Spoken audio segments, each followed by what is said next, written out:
if you guys are anything like me, you're tired of going to grocery stores, buying grooming products that are designed for men, but they just suck.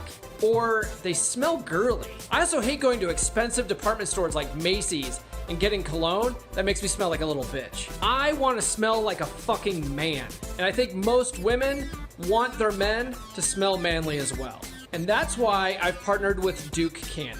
Duke Cannon has products for men. They have products that make you smell manly as hell. They have big ass bars of soap. They have really thick body wash. They have beard oil and beard balm. Hair care products. My favorite is their big ass bar of soap.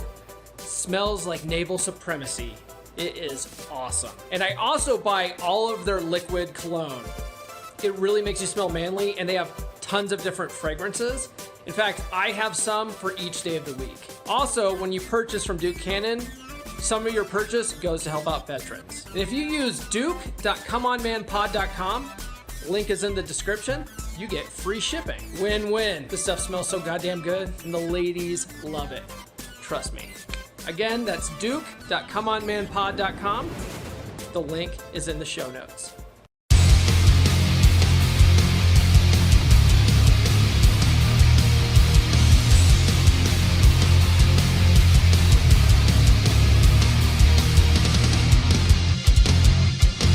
You, my friend, are listening to Come On Man, a 3% Man podcast. I'm your host, Paul Bauer, and I am on the road to being a 3% man, just like you.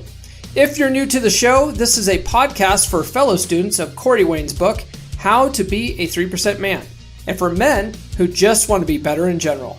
We talk about dating, gaining wealth, being happy, and using the law of attraction to get everything we want in life. Hey, welcome back, guys, to another exciting week of the Come On Man podcast and the last podcast of 2021. This week is extremely special. I put out an intention. My guest, if he watches this, is probably going to get a chuckle at this because on his shows, he talks about, these dating coaches and stuff like that go all, I think what he calls it is woo-woo and chakras and stuff like that. And I'm a law of attraction guy. I am, but I authentically believe in it. But so anyways, he'll get a chuckle out of it. But I put on my goal board an intention of getting, two really big authors on the podcast this year. And, one of them was Dr. Robert Glover. The other one I'm still working on, but one I didn't expect is today's guest. He is the author of the #1 best-selling series, The Rational Male. And he's also widely regarded as the godfather of the red pill, which you'll find he's actually pretty humble about that title. He's actually a pretty solid dude. He's a pretty good guy. For a guy who is so well known in the space, he's so down to earth. I really appreciate his flexibility. You'll see that throughout this episode, I go through a little bit of or a couple of wardrobe changes, right? That's because I typically film these intros and the closing words at the end of my podcasts, on a completely separate day. But during this episode, Mr. Tomassi had some technical difficulties, and in the middle of recording, all of a sudden his video froze up on me. I was like, what the hell is going on here? It turns out he had some kind of power outage thing going on, and he his whole system shut down on him. And it's because I use Zoom, and I guess Zoom doesn't jive with his equipment. And when the power went out and it came back up, he uses, Apple products.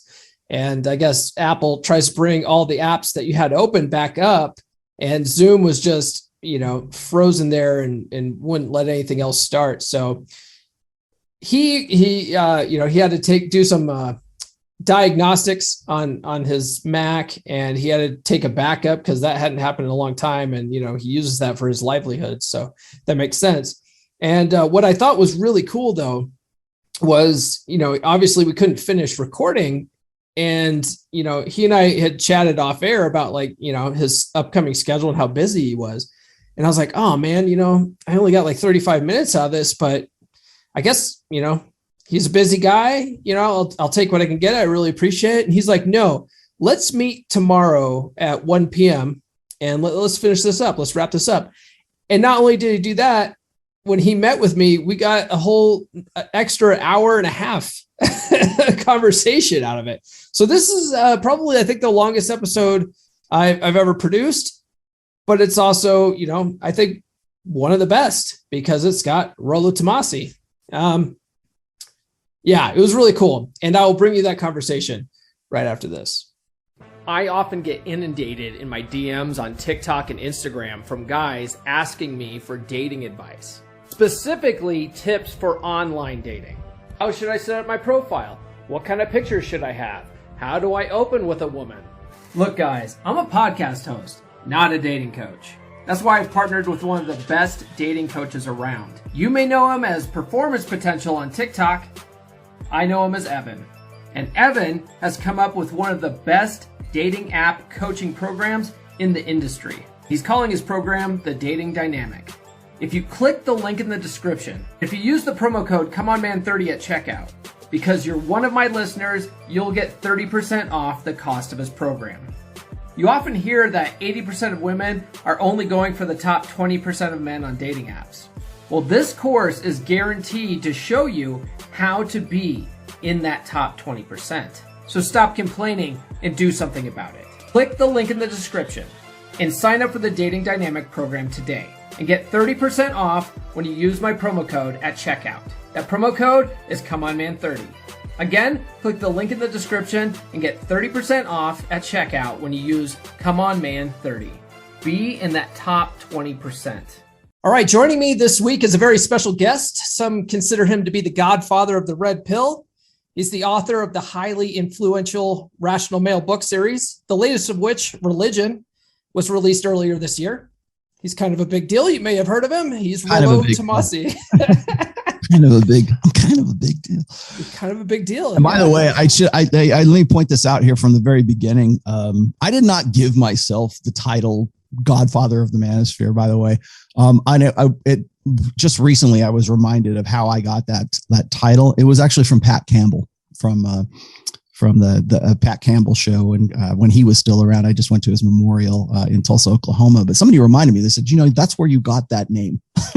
I'm like, oh, okay. Well, I mean, it sort of fits though, right? I mean, I accept.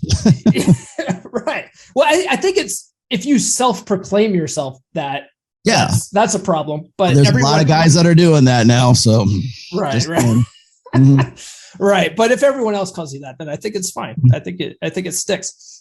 So as I told you when I first reached out to you, I recently had Paul Benjamin on from Apex Mindset, and he's a regular panelist on Rule Zero with you. And after that recording, he and I were just chatting a bit about your work, and he mentioned that one of the motivations for you to study the red pill and subsequently start your blog and write your books was to save men's lives. And I'm sure most people want to interview about red pill and hypergamy or whatever, but I was like, you know what? I would rather talk to Rollo about that topic. Mm-hmm. How does your work actually save lives? Well, I didn't set out to save guys' lives. Let me just be honest and full disclosure here. When I first got into what is now the manosphere and what we call the red pill, we didn't even really call it red pill. I didn't even start using that terminology until probably around 2004 or 2005. I used to be a moderator on a forum back in the mid 2000s called the SoSwap forum, which is still there today here in 2021, by the way. So it has quite the hair, the pedigree.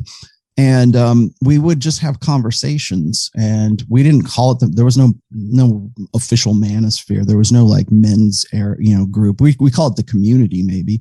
But it was a seduction community at that time. And it was Mystery Method and pickup artists. And we were just sort of guys getting together and comparing notes.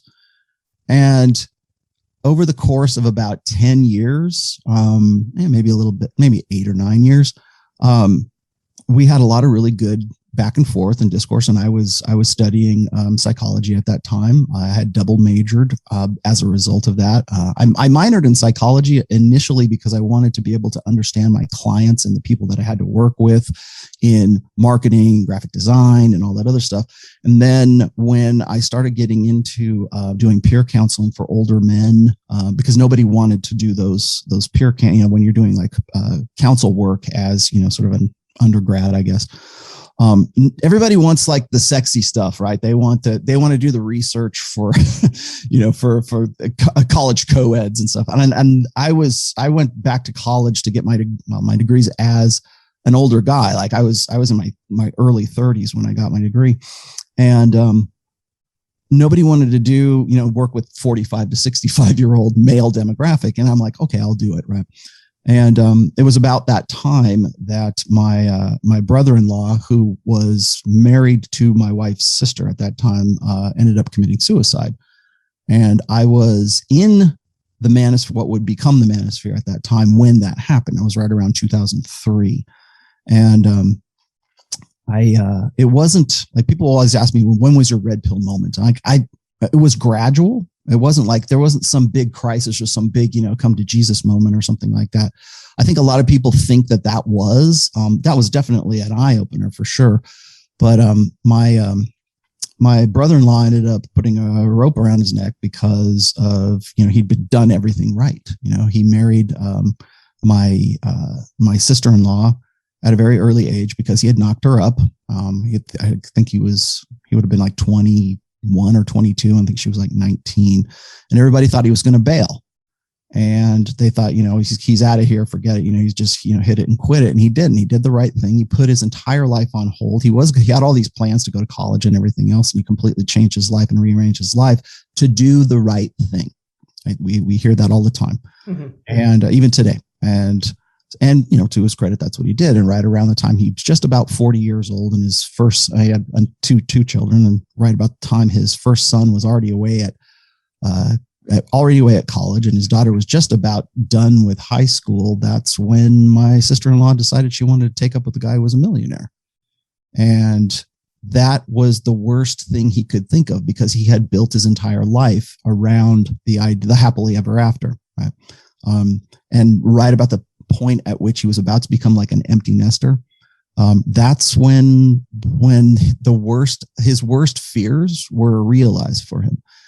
And it wasn't even so much that what had happened right then. He'd been zeroed out, is what I call it. I've done several essays and several talks about guys getting zeroed out, particularly now, because men depending on whose numbers you're using, men commit suicide. Sorry about that. Men commit suicide in between 3.5 to 5 times as often as women do, like successfully complete suicide. And I didn't know that at the time. In fact, that's what the numbers are right now. But it wasn't when I got into writing what I write and starting the blog and starting the books.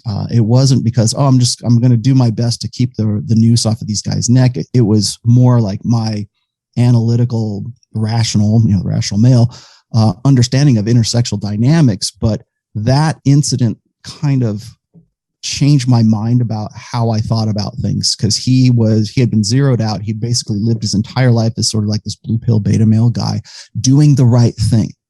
And then right around, age 40, all of the plans and everything else that the guy had done, bought property here and was just really planning for the future, which is what we would expect from like what mostly traditional conservatives really expect from like responsible men.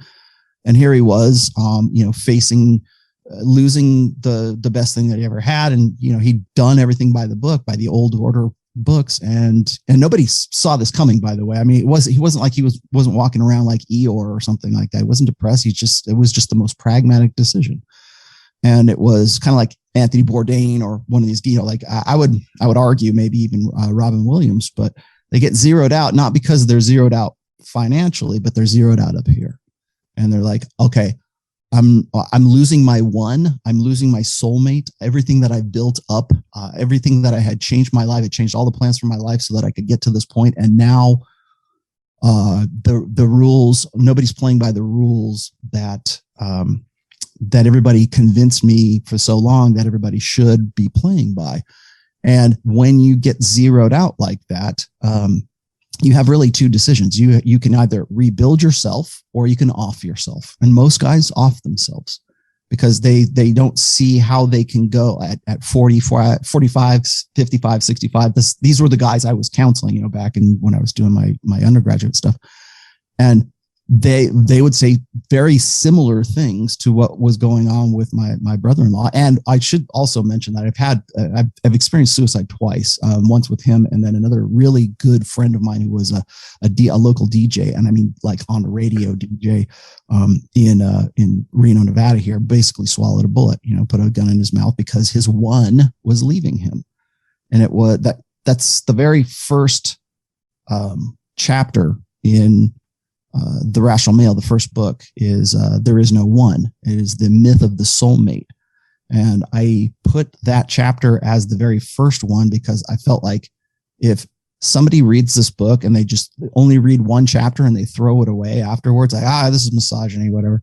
That's the one chapter I want to stick with guys, because I still think to this day that a lot of guys, especially, more blue pill beta guys who are just sort of brought up on this Disney fantasy or idealizing women or pedestalizing, we call it pedestalization. They end up changing their lives or catering and molding their lives around the idea of a one, like a soulmate, or pickup artists used to call it one-itis or catching feelings or whatever. And then getting to that point where if you take that one away, all the songs like Michael Bolton, right? How am I supposed to live without you? That kind of stuff. Yeah. That kind of stuff, the 80s power ballad stuff. When you take that stuff to heart and you keep telling yourself, how am I supposed to live without you? And then she's gone, or I can't live without you. Well, some guys literally can't live without the girl. And so I think that if there's like a motivating theme, maybe that's it. Maybe that's what sort of inspired me, but it's moved me on to a lot of other things too. It's not just, not just about that. I mean, it's also understanding intersexual dynamics. It's understanding, women's nature, men's nature, evolutionary psychology, evolutionary biology. There's so many subfields, I think, to the red pill and the manosphere right now that we kind of get lost in the jargon, like the jingoism, alpha this and beta that and high value man and red pill and blue pill and white pill and purple pill and black pill and this pill and that pill, whatever pill, and it's like, we get lost in these really, these really easily digestible, cartoonish sound bites. And I think it really kind of debases the real value of the manosphere and the red pill in general, because there's so much behind it. It's not just about, how can I get laid? That's not what it's about anymore. Maybe it was in the beginning.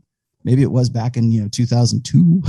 Right now, we're looking at things like socio-political implications of the nature between men and women. Why do guys want to get laid? Why do guys, what is it about reproduction? Why are fertility rates so low?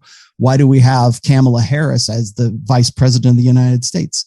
Why did Trump win and Hillary not? We can use red pill praxeology to understand why those things happened.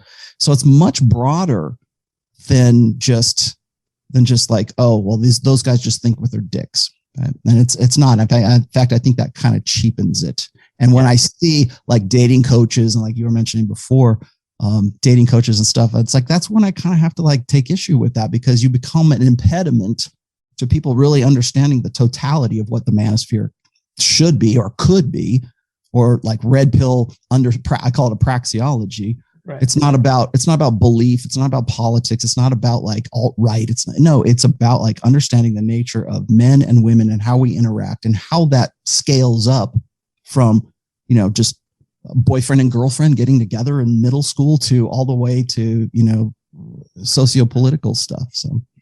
Yeah, I would agree with that. I would say, I got into all of this stuff like earlier last year. I had gone through a breakup in 2019, and it was after, this was the second like long-term relationship I had after my marriage ended. And when that ended, I was like, what the, like, I didn't feel like killing myself. I'm just, I don't know. Some guys don't look at, as like, that's an option. How old are you, Paul? I'm 42. 42. How long was your first marriage? And like, when did you get divorced? I was married for 14 years. So you got married kind of young. Like, how old were you when you got married? Oh man, talk about blue pill simps. I got married when I was 20 years old. I wasn't even old enough to drink yet. Mm-hmm. I was rushing for that white picket fence fairy tale. And I would say 14 years is pretty solid run, but by the last 7 of it, I was completely miserable. And so when she actually filed for divorce, I certainly didn't feel like suicide. I felt like a tremendous weight had lifted off my chest, I mean, the biggest fight was how much money I had to pay her in alimony and what's going to happen with the kids. But once that got settled out, it was like, okay, I can move forward.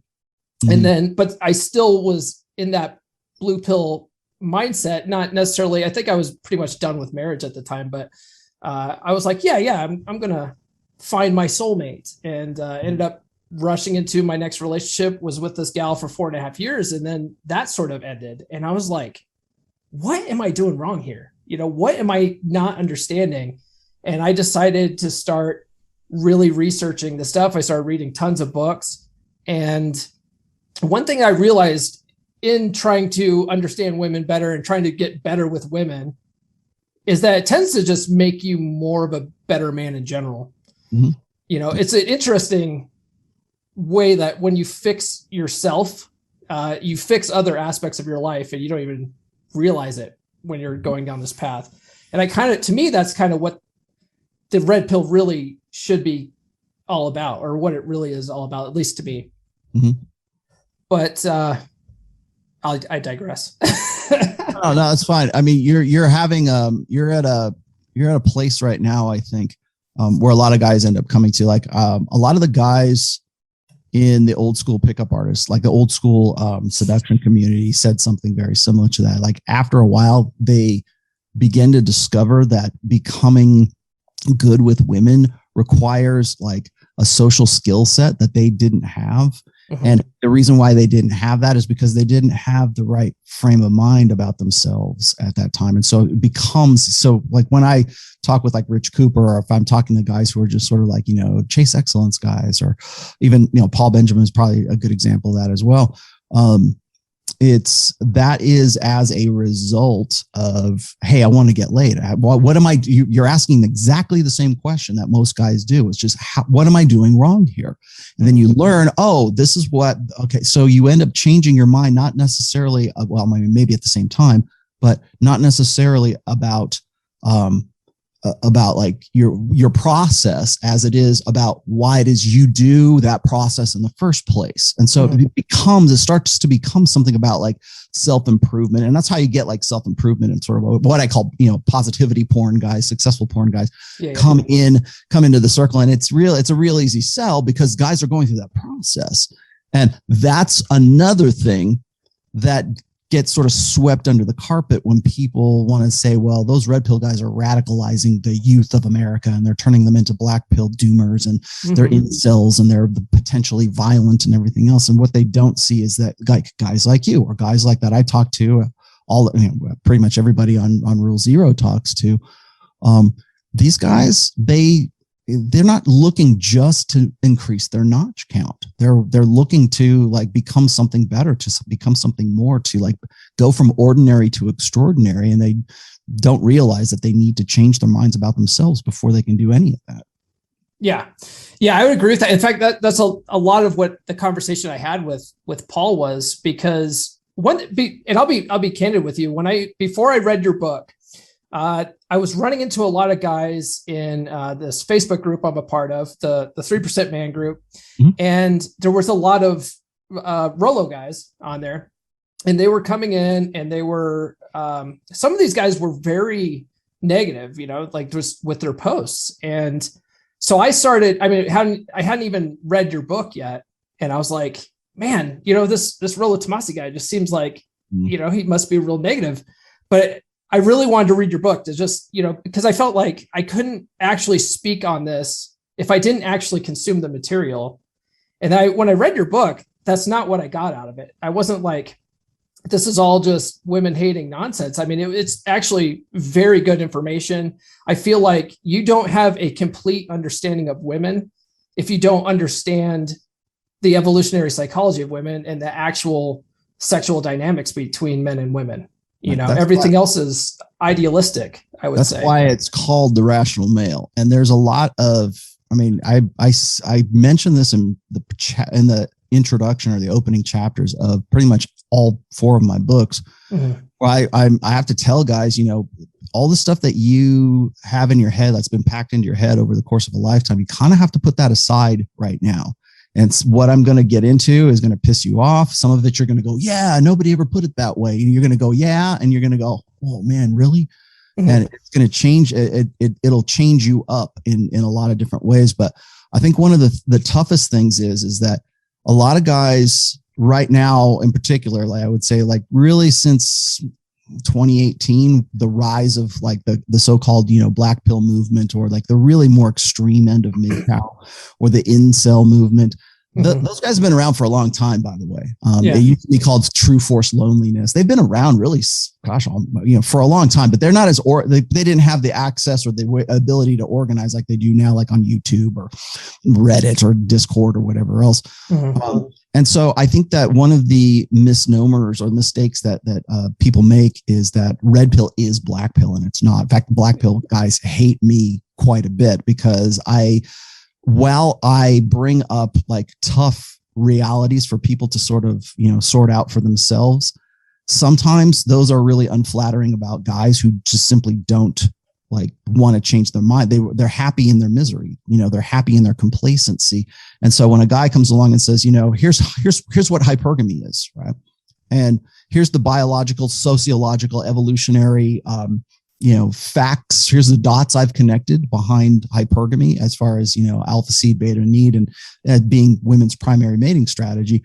And some guys take that and they go, yeah, now I know. Now I can use this information and all of these tools that Rollo's giving me to at least I'm making educated, informed decisions now, and I can go forward with the next relationship, whatever else. So you can take it that way. Or you can take it the doomer way, which is why bother? Who cares? I'm never going to be that top, 10% guy. I don't have a chiseled jawline. I don't have a V taper. I'm never going to be anything like that. And look, even if I did, hypergamy says that, even if I got with her, she's always looking for the bigger and better deal. So forget it. I'm going to tap out. I'm done with the whole sexual marketplace thing. So you can take it both ways. And I think that's the toughest part for a lot of guys, is because it's challenging their ego invested beliefs, not only in what they think should be. Sometimes it's about their beliefs, like their own convictions, whether, personal convictions, or else it's challenging what they think should work. And then when I put something else in, in empirical data or whatever else, you can either take that and use it as a tool, or you can use it as something to tear yourself down with. And what you're experiencing, I think, in the 1% group, or the guys who think that my work is like negative or whatever, I've heard that a million times, by the way. I mean, I've been listening to that since I remember. It's what I call the truthful anger phase. And there was a point where right after I published the first book, The Rational Male, right around 2014, only like a year, maybe 2 years after the book started picking up steam and it was maturing in what we now call the manosphere, guys were taking that book and they were going to RSD seminars, which is Real Social Dynamics with Owen Cook and Julian Blanc and some of the guys who used to be back in the old PUA community. They're still around now. But they had their instructors, and they'd be at a seminar or whatever it was, a hot seat or whatever it was that they were charging, God knows how much money for. And the guys who were their quote unquote students would come into the class and they would say, what do you think about what Rollo Tomassi says about this? What do you think about the information that's in this book? Well, they had so many guys that would come up and when I say challenge them, but just wanted to know what their opinions were on what was in the book, that it forced these guys to actually read the book finally. And then I mean, there was time probably still have them somewhere. I had email discourse between myself and Owen Cook for a while. And so, they forced them to read the book. And then, of course, what they say is now what they said, or well, back then anyways, because they don't do it anymore. But back then they used to say, well, Rollo's great stuff. And it's very factual. It's very true, but it's truthful anger. It comes from a place of anger. And I'm like, no, it doesn't. It comes from a place, it comes from my obligation to objective truth, to understanding what the facts are, whether or not that, I want, if they feel good to me or they feel bad to me, I want to know what the real truth is here, the factual data is. And what was happening was whenever I put out a new book or whenever these guys would talk about, particular subjects that were in the book, they would acknowledge that what I was talking about was factual, correct, true, whatever. But then they would warn against it. They would say, well, don't read it too much, or don't take it to heart too long, because if you do, it'll make you angry. It'll make you bitter. Basically using the same arguments that I hear like feminists and SJWs and all these other people who are like throwing rocks at me at the same time were using at that time as well. And it comes down to one question, and I have to credit Ryan Stone also on Rule Zero for this. Is like, he asked me this question. This is an old question. It's like, would you rather be right or would you rather be happy? Because a lot of the real answer is, well, I'd rather be both, right? Yeah, okay. Well, the problem is that sometimes when you're right, you can't be happy because the truth is something of a liability. It's an accountability. You've got to find some way to use it, and most people are unprepared for that. They would rather remain ignorant of that truth so that they can stay happy. And we're seeing that more and more, I think, these days, not just in a red pill sense, but just sort of in general, because we have such access to social media and instant news and all the stuff that's going on just in the world in general. But we were dealing with that question back in like 2013, when people were saying, look, if you focus too much on what Rollo's saying, you're going to just end up really angry. It's true. But you're angry because you got the truth. And I'm like, I think some guys are, I think it really just depends on the guy consuming the material, Right. Some people like, I was talking with Paul about this, some people read it and then they just get their confirmation bias. They have these limiting beliefs already. They read it and they're just like, fuck women, whereas a guy like me, I look at it and I go, oh, I never thought about that way before. Okay. So women don't love the way I thought. Then I have to deal with these guys who deliberately misinterpret it. Right. Because and I'll just use RSD as an example here really quickly, is that when the book came out and these guys started, talking about this stuff in their seminars, I think what happened was it's sort of the truth or happiness question kind of went against the positivity grift. That's why they called it truth. It's truthful anger. It's like, no, it's not coming from a place of anger. It's coming from a place of wanting to know what the real game is and what I'm involved in here so that I can better leverage that in the future. That was going against what was like, hey guys, let's all get all hyped up. And it's like this Tony Robbins stuff where we got to amp up the music and we all got to jump up and down like we're at a rock concert or something like that to get that sort of like euphoric feeling so that you're open, whatever it is that they're talking about at that time, you're more willing to accept, because that kind of happy positivity, grift is something that's what they were involved in. That's how they got new customers. People want to feel good. Why do we go see a rock concert, right, man? Because we want to, go in there feeling like shit. And we want to come out feeling like we're $100, right? And that's really what they're selling. But you don't get that if you got the rational male sitting in your hand right there that says, okay, watch out for this kind of stuff. Yeah. And so that's why you get oh, he's angry, he's bitter, he's an incel, he's this. And it's like, all I do is hold up a mirror and you have to want to look in that mirror. Sure. I just connect dots and I allow other people to sort of decide what it is that they want to do. People will say this, this is my common quote is like, people want to say that the red pill is so you'll hate women. If you get into that stuff, you read that stuff, you'll just hate women. I've said this a million times, is that the red pill exists not so you will hate women, but it is so you will not hate them for what they can never be to you. So you have an informed understanding of what's going on there. And, I still have to deal with people who are deliberately misinterpreting my work, because by doing so, it makes whoever it is, whatever their market is, feel better about themselves, because they're just basically ignoring what I have to say. And then second of all, they deliberately misinterpret what I'm doing because it doesn't, like you were saying before, it doesn't gel with the convictions that they had before when they were going in. So consequently, I get, well, Rollo said that women can never love you.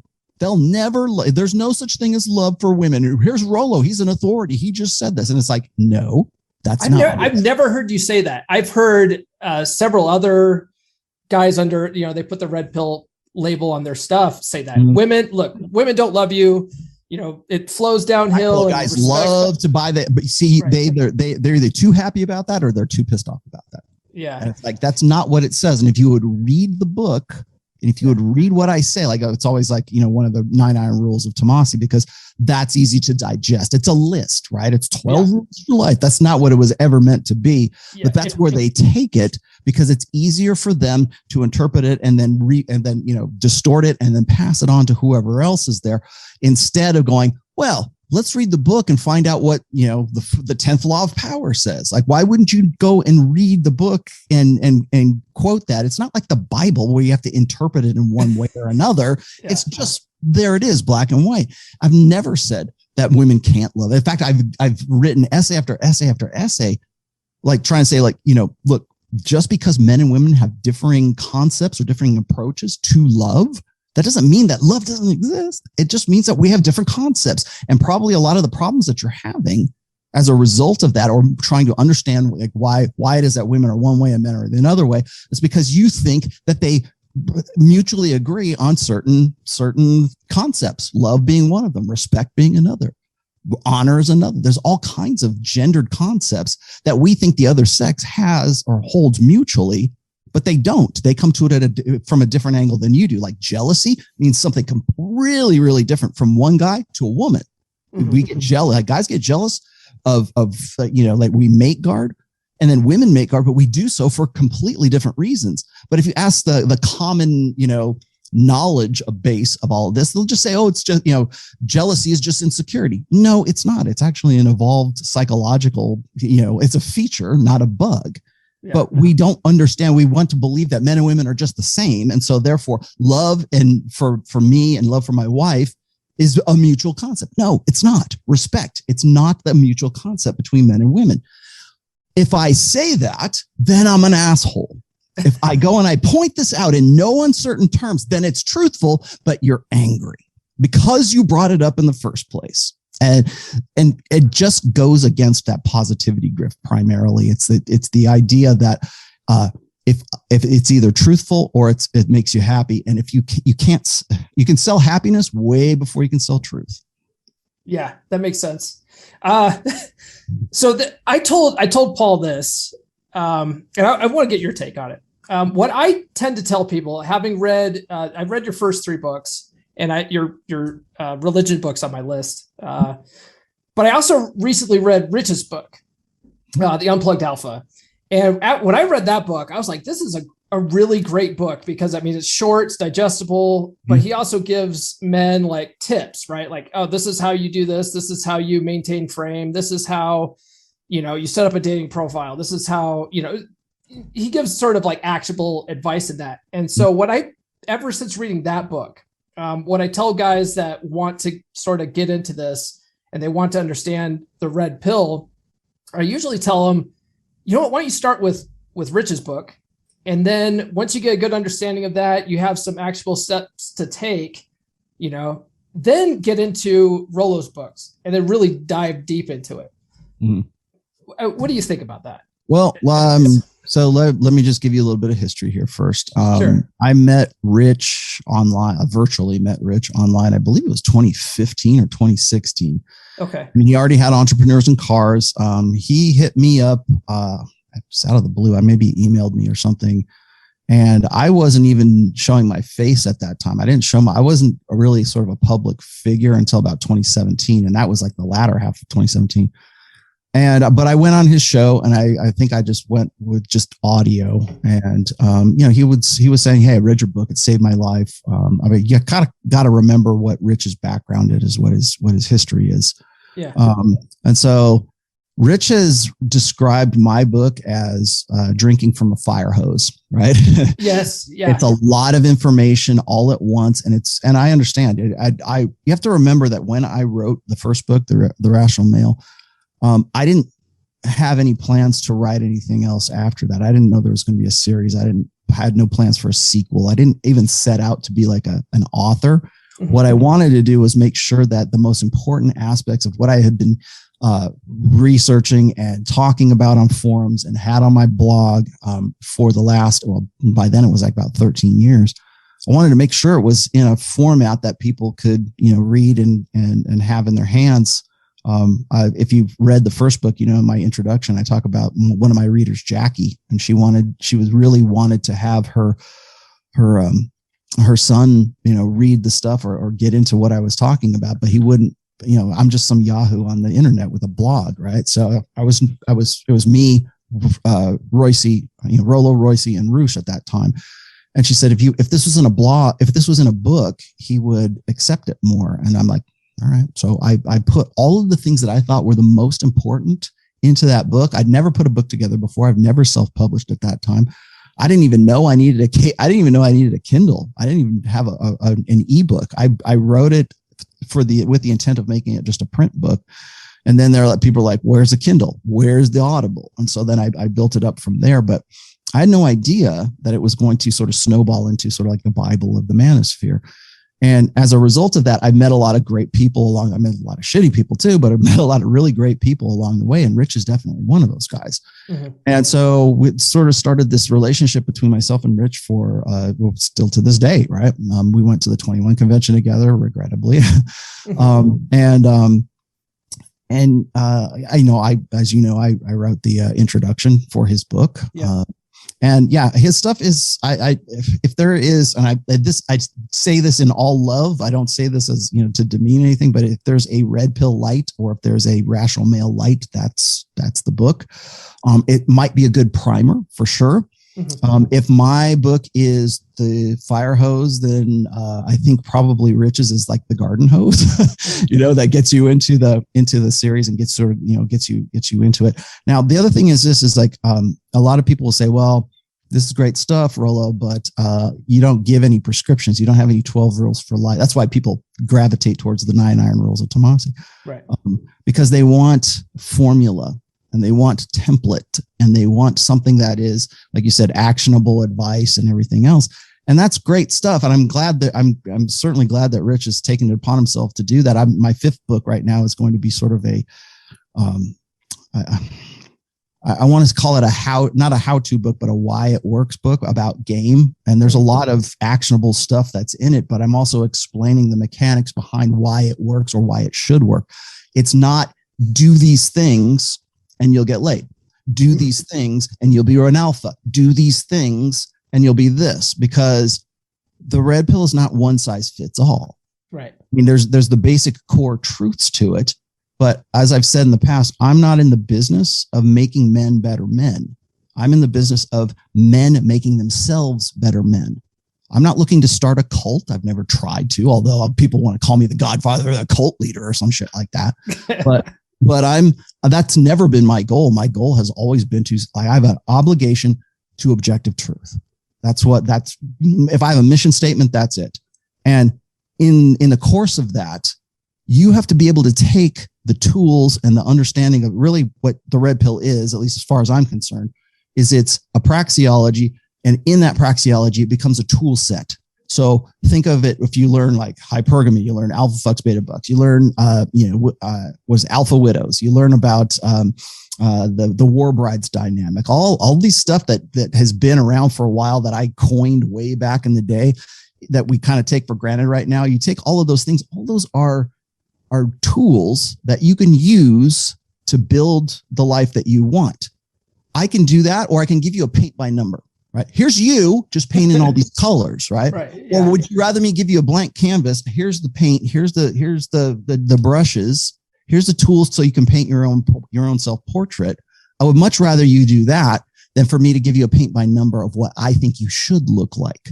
Right. And so when I talk about like, I don't do prescriptions, like people get really frustrated. Oh, tell me what to do. Tell me what to do. And I'm like, well, I'm not you. I don't live in South Africa. I don't live in Nepal. I don't live in Japan. I don't live in Russia. I'm not you. I'm 53 years old. I've been married for 25 years. I've had my life. I understand what works for me.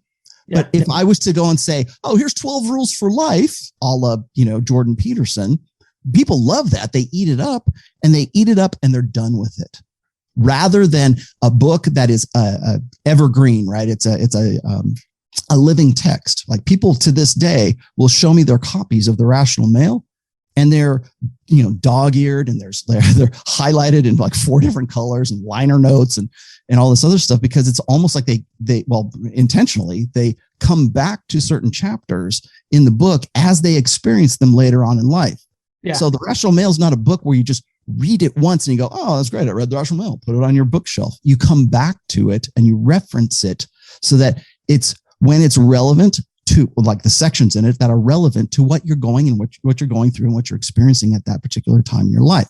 So it's almost like a reference manual, or it's almost like I said, it's a living text that you keep coming back to rather than an instruction manual.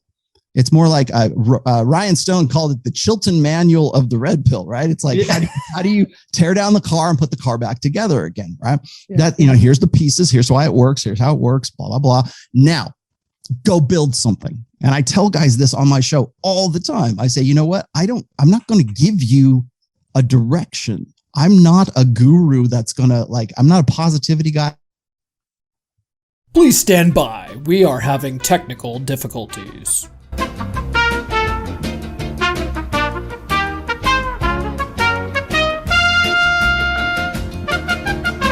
All right, we're back. I got a word road. Sorry, I apologize for the hard restart there, but yeah, it's okay. And for the people at home, Rollo had some technical difficulties, and so we had to record this part the next day. But nightmare scenario, actually. But I'm back. We're good. Yeah. So we were talking about how the Rational Male book isn't about giving men direction per se, and you're not a positivity guy, and that men should put the Rational Male on their bookshelf and come back to it as a reference, depending on what's going on in their world at the time. Right. Yeah. So, I mean, I'm trying, it's just funny to try to catch up to where I was at. Right. I don't do prescriptions, as I was saying before.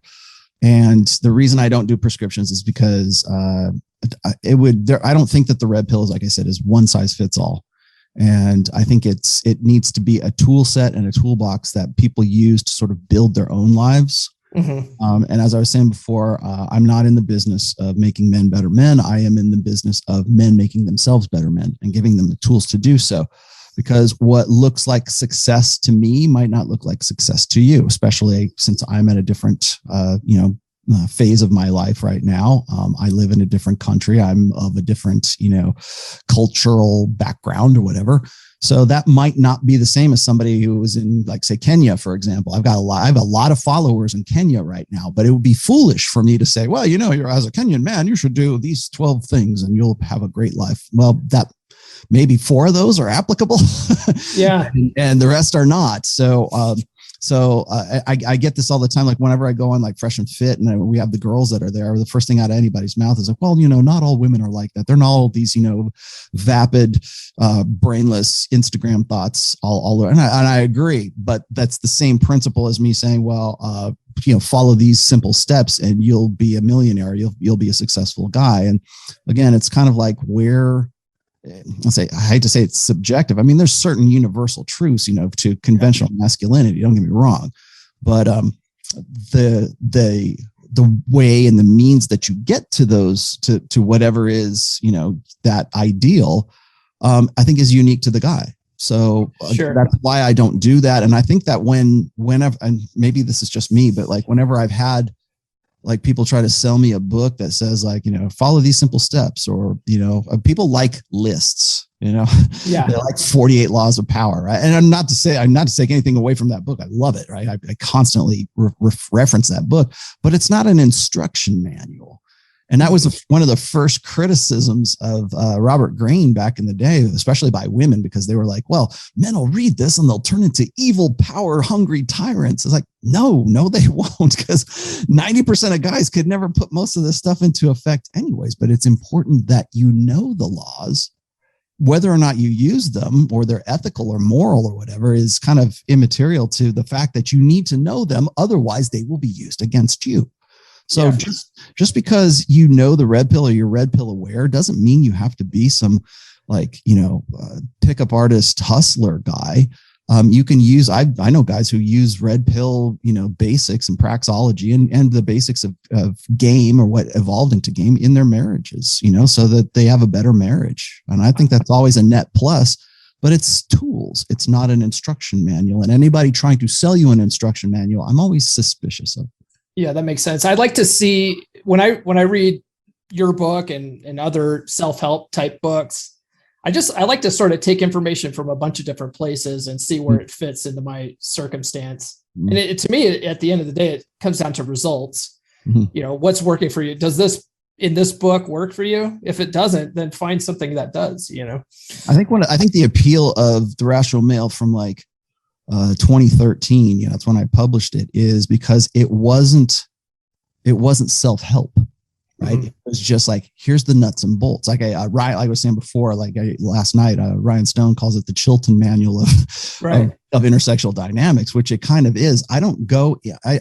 You'll notice I use a lot of $10 words in the first book, but it's not because I'm trying to seem like I'm smarter than anybody else. It's just that those are the words that apply to trying to stay as sort of like objective and rational and nuts and bolts as possible, rather than me going, you have a problem and I had the same problem too, and here's my rags to riches story, and try to build you up, and here's how I solved it, and here's the secret that you can use to get the same success that you won't find that in any Rational Male book. It's all nuts and bolts. It's all applicable information, and I think that's why it's been so enduring. Yeah, that makes sense. I want to go back to what you were saying real quick. This isn't in my notes. I just thought of it though.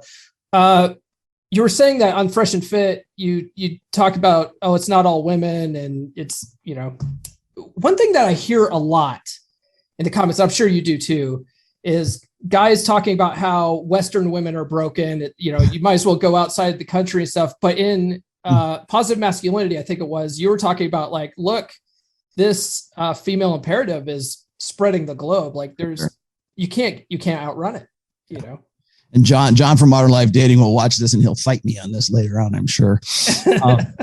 My point was that we have, as part of globalization, which everybody is really sort of struggling with right now in many different aspects, whether it's like nationalism or it's, open borders or it's political ideologies or religious ideologies for that matter, amongst the other things that is globalizing is the sexual marketplace.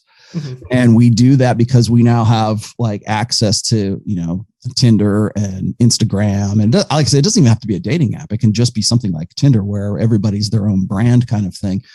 And I made this comparison in Positive Masculinity, and it's also in my fourth book, Religion. We have human beings sort of evolved from, tribal units that were right around 100 to 150 people within that tribe. And then that expanded to like sort of, larger townships and nation states and, nationalities. And there are tribal identifiers for human beings across, history and time and everything else. But one of the things that sort of isolated us was our ability to communicate and our ability to travel. So I use this. This is the example that I used. Because I have been to the Philippines, and I have one of my best friends, Ray, is a Filipino man, and he he's an American, but he's has got roots in the Philippines. So you can go back to the Philippines when, like, prior to Western influence coming to the Philippine Islands, the Filipinos, my friend Ray, God bless him, I love him to death, but he's like 5'4", 5'3". And that's that's average height for a Filipino man in the Philippines. Well, now Western, I think it was the Spaniards came over there, conquered the Philippine Islands, and they're 5'6". And as we know, women select for height as a sort of this universal like sex appeal kind of thing. So they're looking for guys who are taller than they are.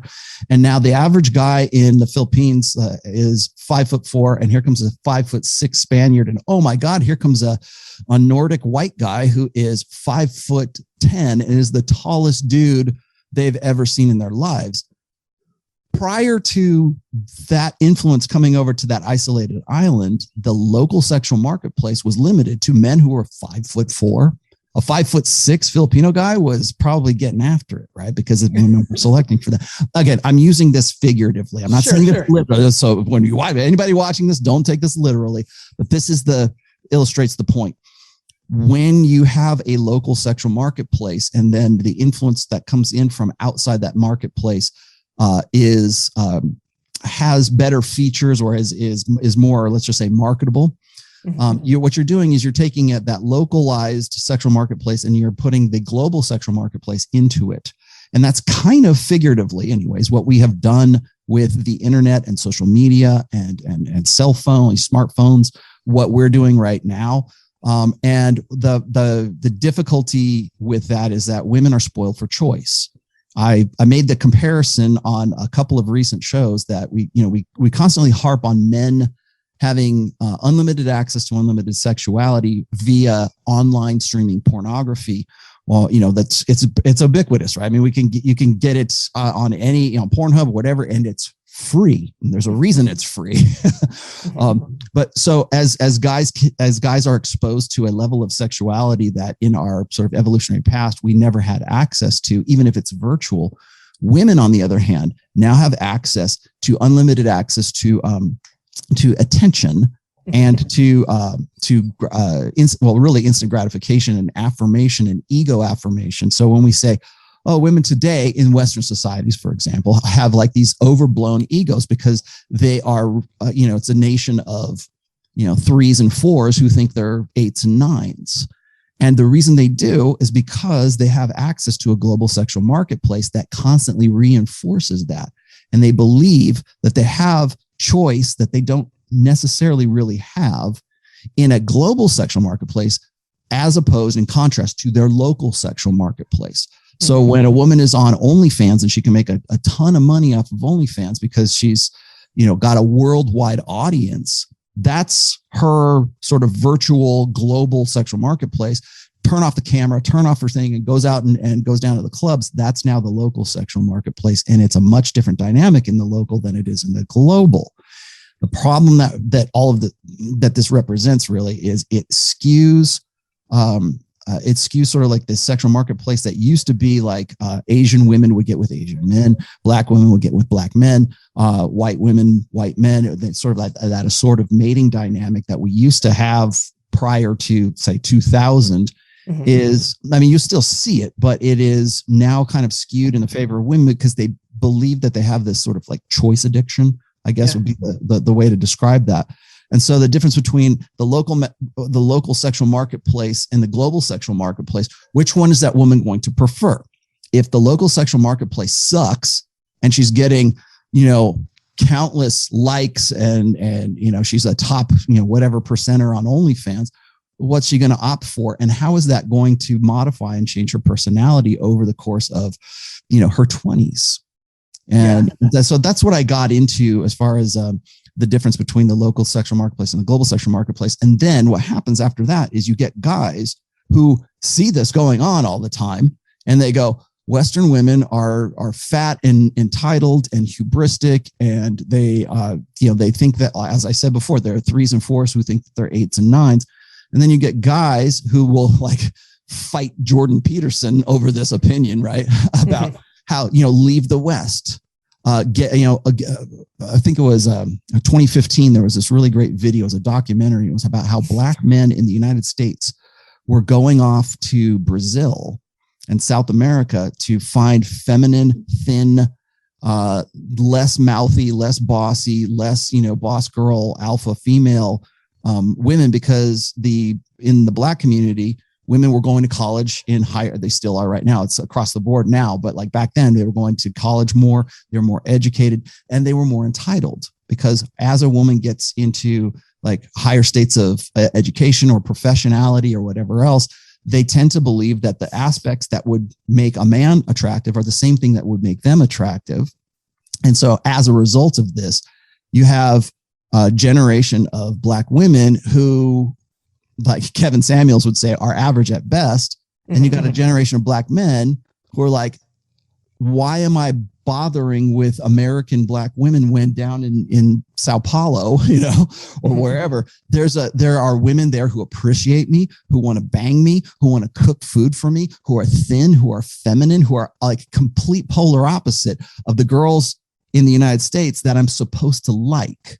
And John from Modern Life Dating, being, he lives in Japan, he will tell you the same thing. Like he never wants to come back to the United States because the women here just kind of suck when it comes to comparing them to nice, feminine, thin Japanese girls in Tokyo, where he's at right now.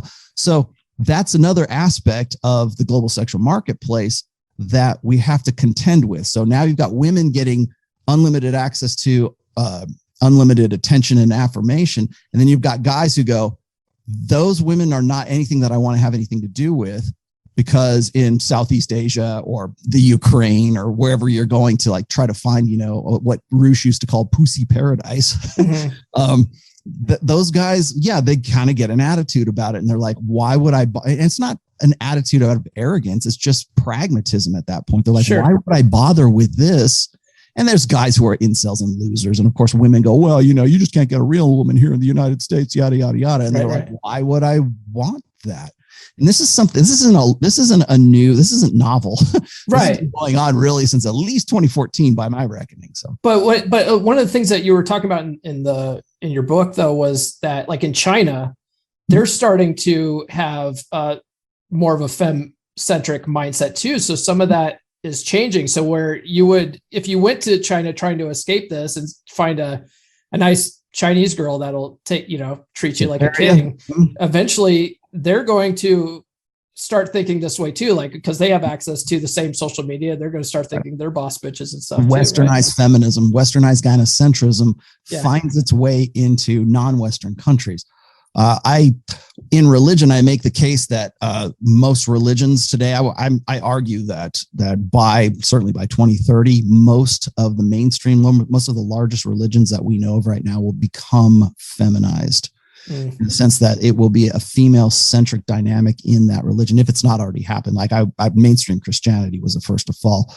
I just did a show with Abu American and Rich and some of these other guys, basically stating my case here, because they don't want to believe that Islam is ever going to end up becoming like sort of westernized and gynocentrized or gynarchy, And I say just give it a generation. Give it one, maybe two generations. You're already seeing the influx right now. And we had a really good debate. We had a really good talk about that. And I'm like, I think people tend to think that I'm coming down or I'm shitting on religion, and I'm not. In fact, if I was a Muslim man, I would be very upset that is, that's what's the influence and the influx right now, because if you sincerely believe that, and those are your convictions, then you probably need to be a little bit more educated. But when I'm talking about like finding a girl in China or something, like that is not so much a religious thing as it is a cultural, like ethnic nationality kind of thing.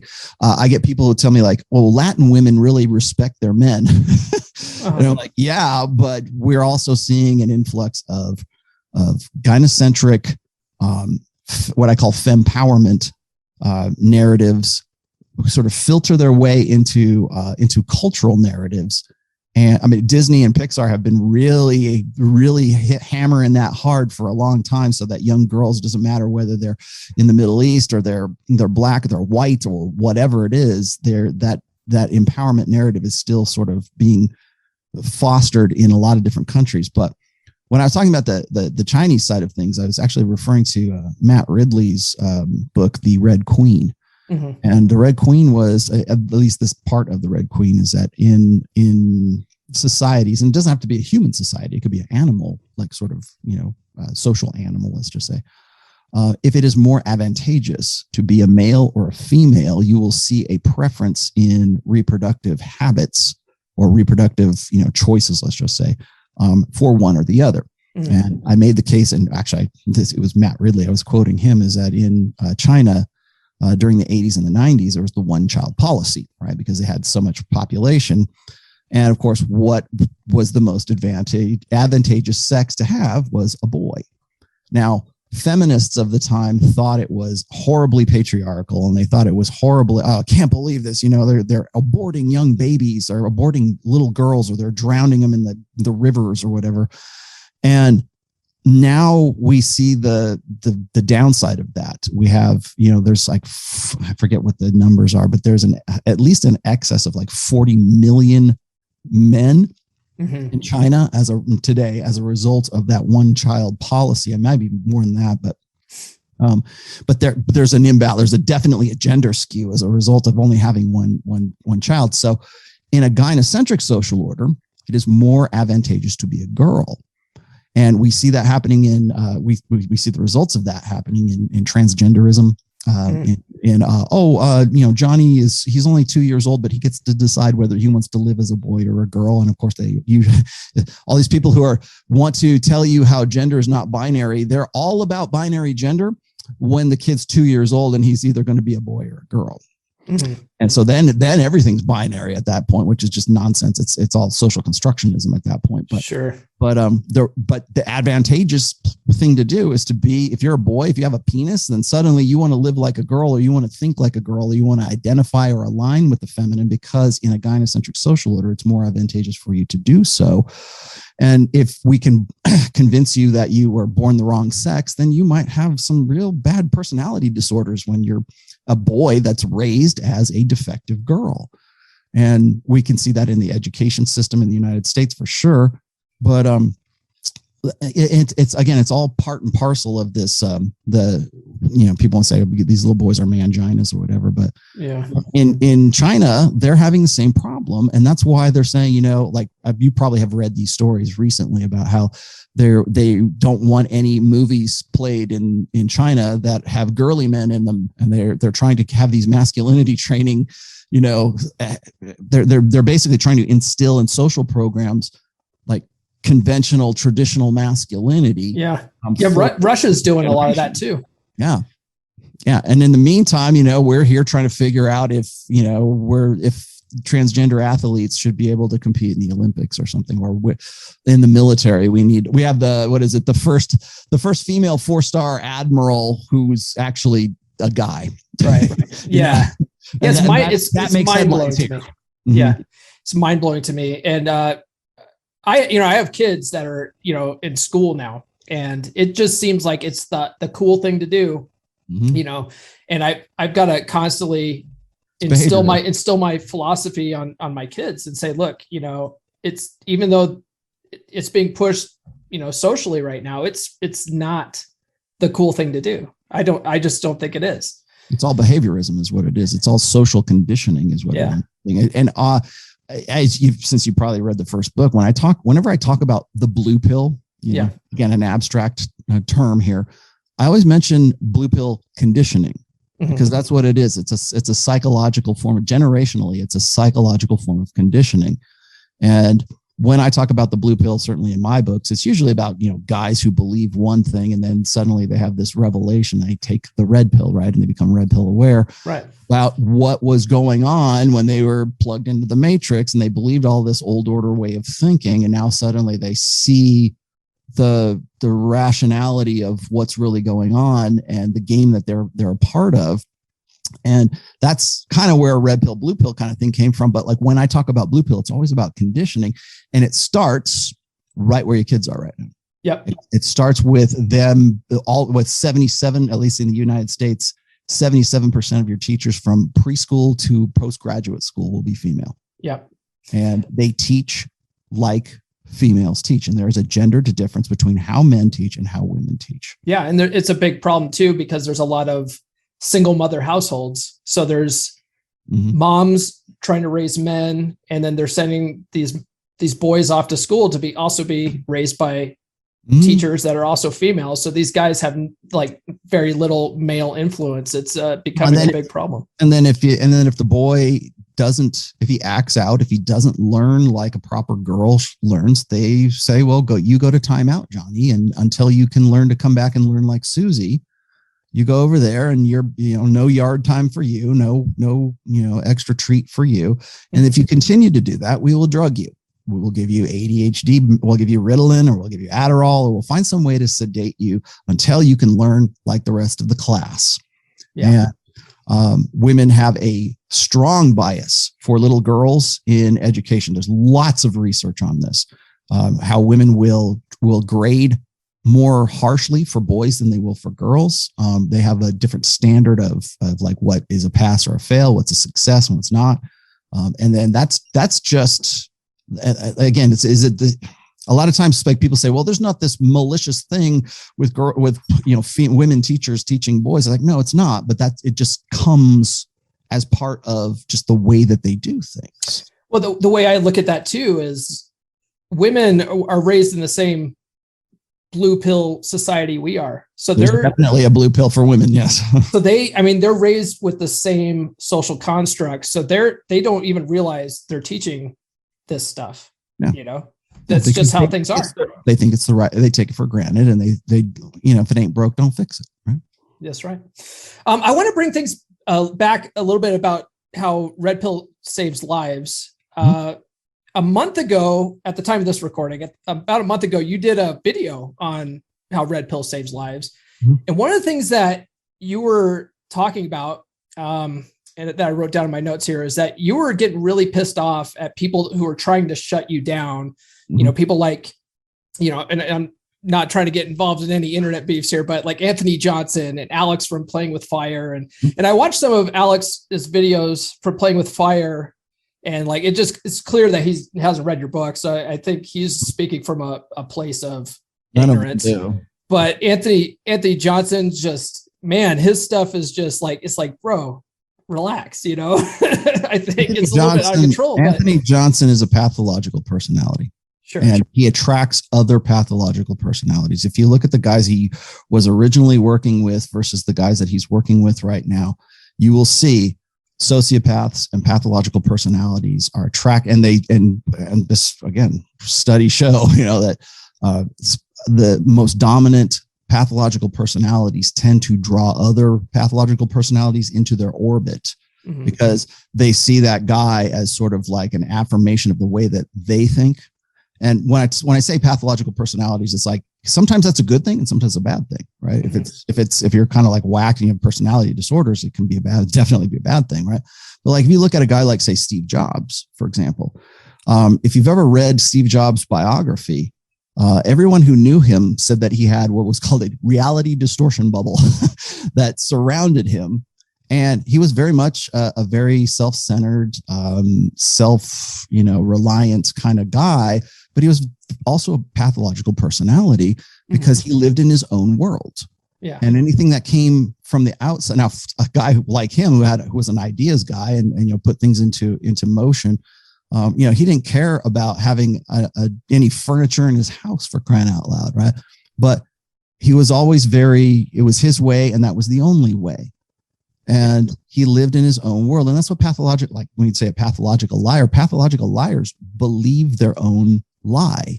Mm-hmm. And they'll pass a polygraph test when you ask them stuff like that, because they live in a pathological world where everything is according to whatever it is whatever their minds dictate, mm-hmm. where they have a reality distortion bubble around them. And the only way that you can sort of break that is by telling them no. It's like countering that. So yeah. So I mean, I honestly hadn't even heard of Anthony before doing my research for this interview, but one of the things you were talking about was how you were really mad that people are trying to shut you down because your work is actually helping people. Mm-hmm. And which I could sort of get behind that, because I've had guys in my DMs. I'm on TikTok a lot. I don't think you're on TikTok at all, but no.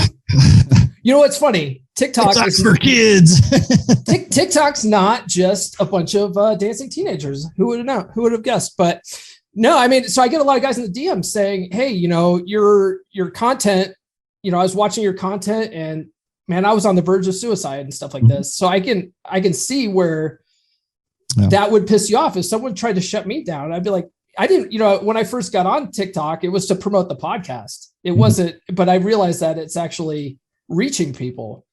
And I think that it's sort of what you were saying at the beginning. Like, you didn't set out to do the stuff to save lives, but it actually is. Yeah. Well, I'll tell you, so when I did that show, and I've done other shows as well, similar to that, I think I'm frothing at the mouth, or I'm like, oh, he's unhinged. It's like, no, I'm unhinged because it's, if I'm angry, it's like righteous anger, I guess, if you could say anything else. Sure. And the reason why I said that, and these guys damn well know this too, is that when I published the first book and second book too, technically, I had guys who would come up to me who actually took trips out to 21 convention in 2017 and 2018 with the specific intent to come out, shake my hand, talk to me, and just sort of give me a hug kind of thing, because they are, I'll just mention a couple of stories here. One was a guy who flew out from, I believe it was Phoenix, Arizona, to meet me. And he was a guy that I was actually familiar with, but I didn't know it was him at the time. And he was in my comments on my blog, and he said, I had plans to kill myself. I had a date set, like my death date, right? Set out because he got zeroed out, and everything that was more or less what happened with my brother-in-law, for example, was going on with him. He got zeroed out, lost his job. His wife was leaving him. And, his kids were still kind of sympathetic with him and everything else, but he was really ready to just sort of off himself. Somebody had mentioned, read this book, check this out, it'll change your life. And I'm, again, like, I didn't write the book to change people's lives, but apparently it has. And the guy comes out to me, and he's like, tearful at the time. He says, I was going to kill myself. I was going through all these things. He was trying to make preparations, like, so that it would be as convenient as possible for his kids and his wife. He was trying to get his insurance policies in line and make sure that he wasn't inconveniencing anybody with his suicide. Wow. Yeah. And then he read the book and he canceled the date, because he says, now I understand. Now it was articulated in a way that I understand what was going on between myself and my wife. And I unlearned what I had learned, and I canceled my date. And now, as a result of your work, Rollo, my children still have their father. Mm-hmm. And I'm especially up to that point, I'm not a kind of guy who's used to getting like thank you, sincere appreciation, a gracious appreciation. Usually it's like, fuck you, Rollo. I get a lot more hate. I bet. Yeah.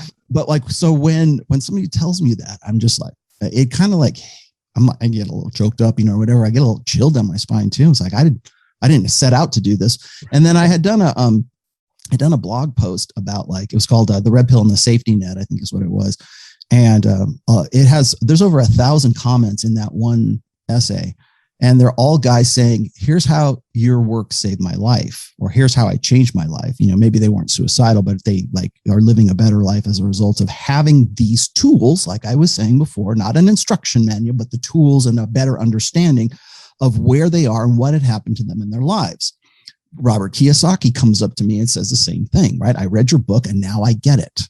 Mm-hmm. I can't even believe that sentence just came out of my mouth. Right. Robert Kiyosaki is he's a big deal. To me, I'm just like, wow, this must be really significant. So that was one. The other one, and that was back in 2017. I met a guy in 2015 at the Man in Demand conference in Vegas. And I met this dude again, just recently, just this year, in Miami at George Gammon's Rebel Capitalist thing. It's not even really technically a Red Pill event, but there's a lot of our audiences crossover. And one of those guys was at that event in Miami in June of this year. He's there with his wife, and he's not there to meet Rollo Tomassi. He's already been there. He's already met me before back in 2015, but he hits me up, and he was saying, hey man, I just want to let you know, I sell all your books, and I love your stuff. And we'd met before, and his wife was with him, and she was like, she wanted to meet me, but she couldn't, I don't know if she was just overcome with emotion or whatever. And she had hit me up, and she handed me this handwritten note. and it said, thank you. I can paraphrase. I have it here somewhere, but I'll paraphrase it, which was, if it wasn't for you, my sons would probably have killed themselves, or they were in really bad states. They read your book, and it fundamentally changed their lives. And like, she's like, just at the point of tears, just trying to hand me this note. And I was just, I've read it. Actually, I think I read it on that show that you're mentioning right now. And so that was one of the more recent things right there. And when I don't like to mouth off about that too much, because to me, it's more of a personal thing. I've had other experiences where people have done something similar, and clearly what I'm doing is saving lives, whether I set out to do that or not. So I accept that. I'll own that. Mm-hmm. But the reason why I get so pissed off at these guys who want to distort that message, or they want to use that as sort of their like click funnel grift, right? Or they want to sell a ticket to a convention, or they want to, get more clicks or eyeballs on their, they want more engagement and impressions on their YouTube channel as a result of that. And the easiest, quickest way to do that is to say, fuck Rollo Tomassi, he's full of shit, right? Mm-hmm. And so, oh, really? Let's go look, right? And so I'm curious. Okay, I always want to know, and I've said this verbal. These are the words. If you think I'm full of shit, I want to know why you think I'm full of shit. Do you? Just curious. Like, does that kind of stuff pop up in your purview frequently? Like just random creators that are talking shit. I'll tell you what's funny is it goes through phases. Okay. Like right now we're kind of in a down cycle, I guess. But like right around, I don't know, maybe the middle of summer. There was about 6 weeks where I was, you got John Anthony throwing shit at me. You got this guy, and it comes in waves, and it's usually the same. It's the usual suspects, right? It's usually Anthony Johnson feeding these guys bullshit. Like when I was it last year? It was MGTOW Dictionary and the Black Pill community. Yeah. And as soon as I said, like, people said, hey, you should check this out. He's talking shit about you. So I watch, and I'm like, I'm not going to watch a 6 or 7 hour live stream, but I scrub through it, and I'm looking at the stuff, and I'm looking at pictures. They're doxing me, they're doxing my wife, they're doxing my dogs, they're doxing my mother-in-law because they went to my daughter's Facebook page and just pulled pictures off of that. And I go, the only way they know this is through Anthony Johnson. That's the only way that they know these quotes, the only way that they even talk about this stuff is through Anthony Johnson. And so I knew that immediately. And I just kind of deal with it as it comes. I'm at the point right now where I can't just do show after show after show to defend myself, because I don't really think I need to defend myself. No. But every once in a while you have to make an example of somebody. And so that's what I did with Alex from Playing with Fire, because it was too easy. He made it too easy. Sorry, Alex, you made it too easy. So you're saying the summertime is when I need to talk shit about you so I can get clout? Yes. Is that okay? That's when, if you're going to clout chase, get me when I'm on my travel schedule and I can't get to you. There's your strategy for the next time. Okay, got it. Okay. And he usually comes right around September, because that's like about a week or about 4 weeks before the 21 convention. That's when those let's do a hit piece video. And all it is just this recap, or this it's stitching together old videos that never went anywhere anyways. Yeah. And it's just bullshit after bullshit after bullshit. And it's like, here we are like 2.5 years later after all of this. And it's like, I have published in that 3 year time, 2.5 year time, I published the book. I've got 2 very successful YouTube channels, my Clips channel and my main. I've been, God knows how many times I'm going out for trip number 5 to Miami pretty soon here. I have developed brands like Kevin Savo, like Torsha, like Fresh and Fit from January. I'm not claiming responsibility for their success, but I did help them in the early days, right? Yeah. And we put together Rule Zero, and look at I just do stuff. I want to produce things. I'm not going to sit on my money and just go, I got all this money now. What am I doing? I want to put it into people who I think need the help, like Kevin Savo doing his independent film work and stuff. So the proof is in the pudding. I just do what I do. But getting back to what you're saying, as far as the life-saving thing, the reason why I get pissed off at that is because, first of all, Coach White Pill or Coach, Dork Pill, whatever it is, those guys who come after me about stuff, I go and I watch those things and I go, they don't know what they're talking about. They have no earthly idea. What is the white pill? I mean, I know the white pill is basically the black pill with more like God and hope in it, more or less, is what it comes down to. And it's been, by the way, the white pill is also not all that novel either. We used to do this back. I remember when Roosh wanted to promote neo-masculinity back in 2015. And it's like, that's very reminiscent of that. But they like, so what I got from it though, was like, they're also trying to apologize for masculinity too, right? No, which is absurd.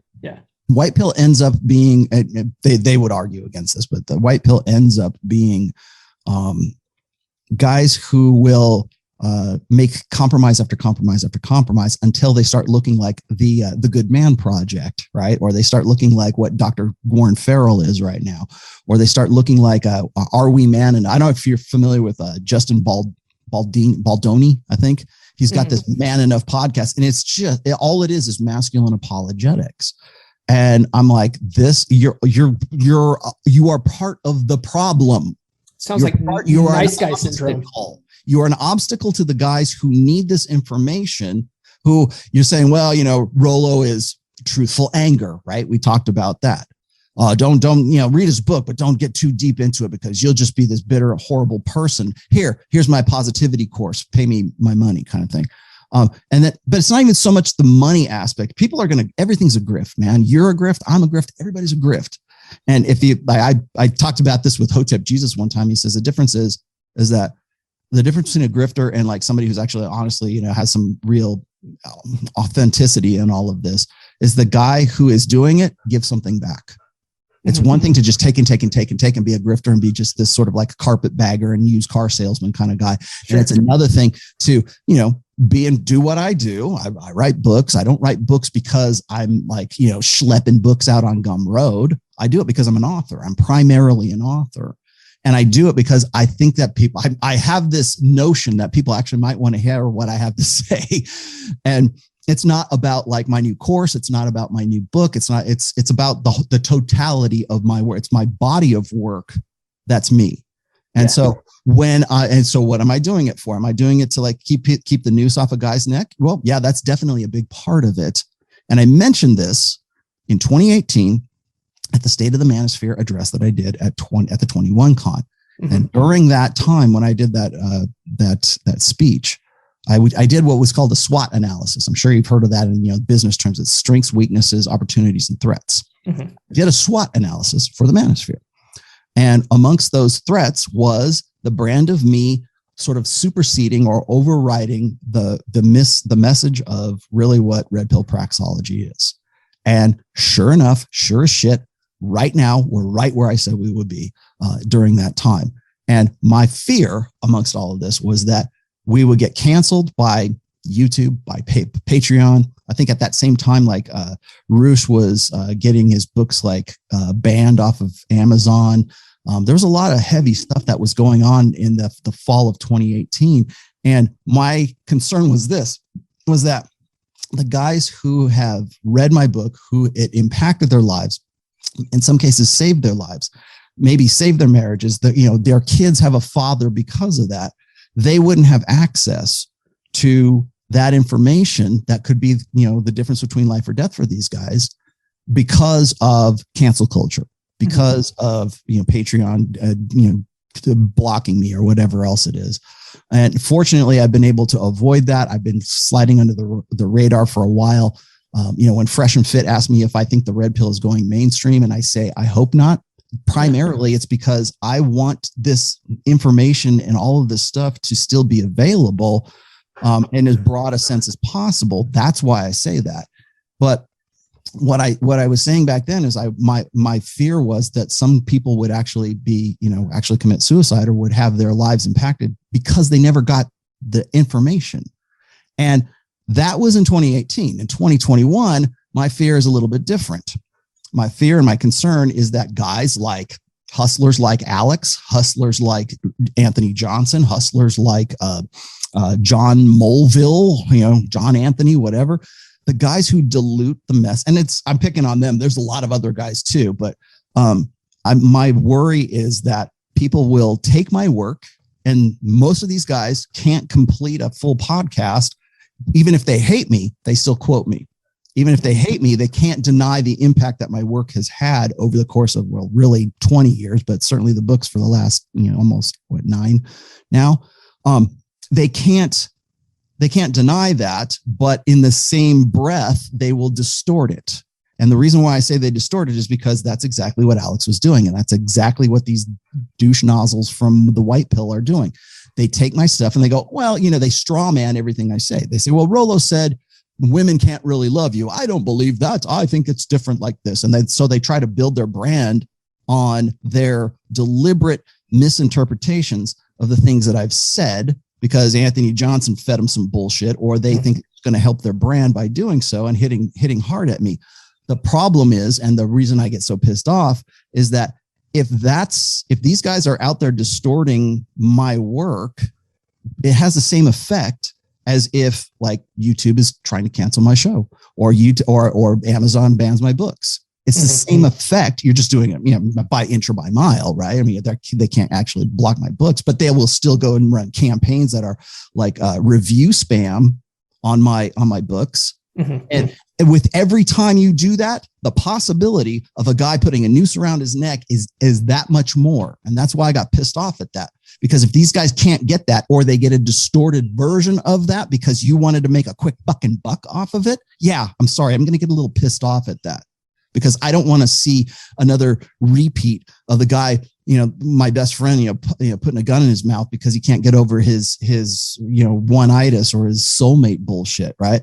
Yeah, well, if he had the book, maybe he could have done that. Maybe I would have been in time. But you're not. The obstacle is not the book and me. It's you coming between it and distorting the message, and that's what pisses me off. And that's why I said that if you are impeding the real understanding of what I'm talking about, simply because either you want to turn a buck, you have some stupid, irrational hatred of me for whatever fucking reason. I have no idea. Yeah. But the long and the short of it is that because of you being an obstacle to these guys getting this information, the possibility exists at least that those guys, kids might not have a father, because you said, the rational male, it's truthful anger.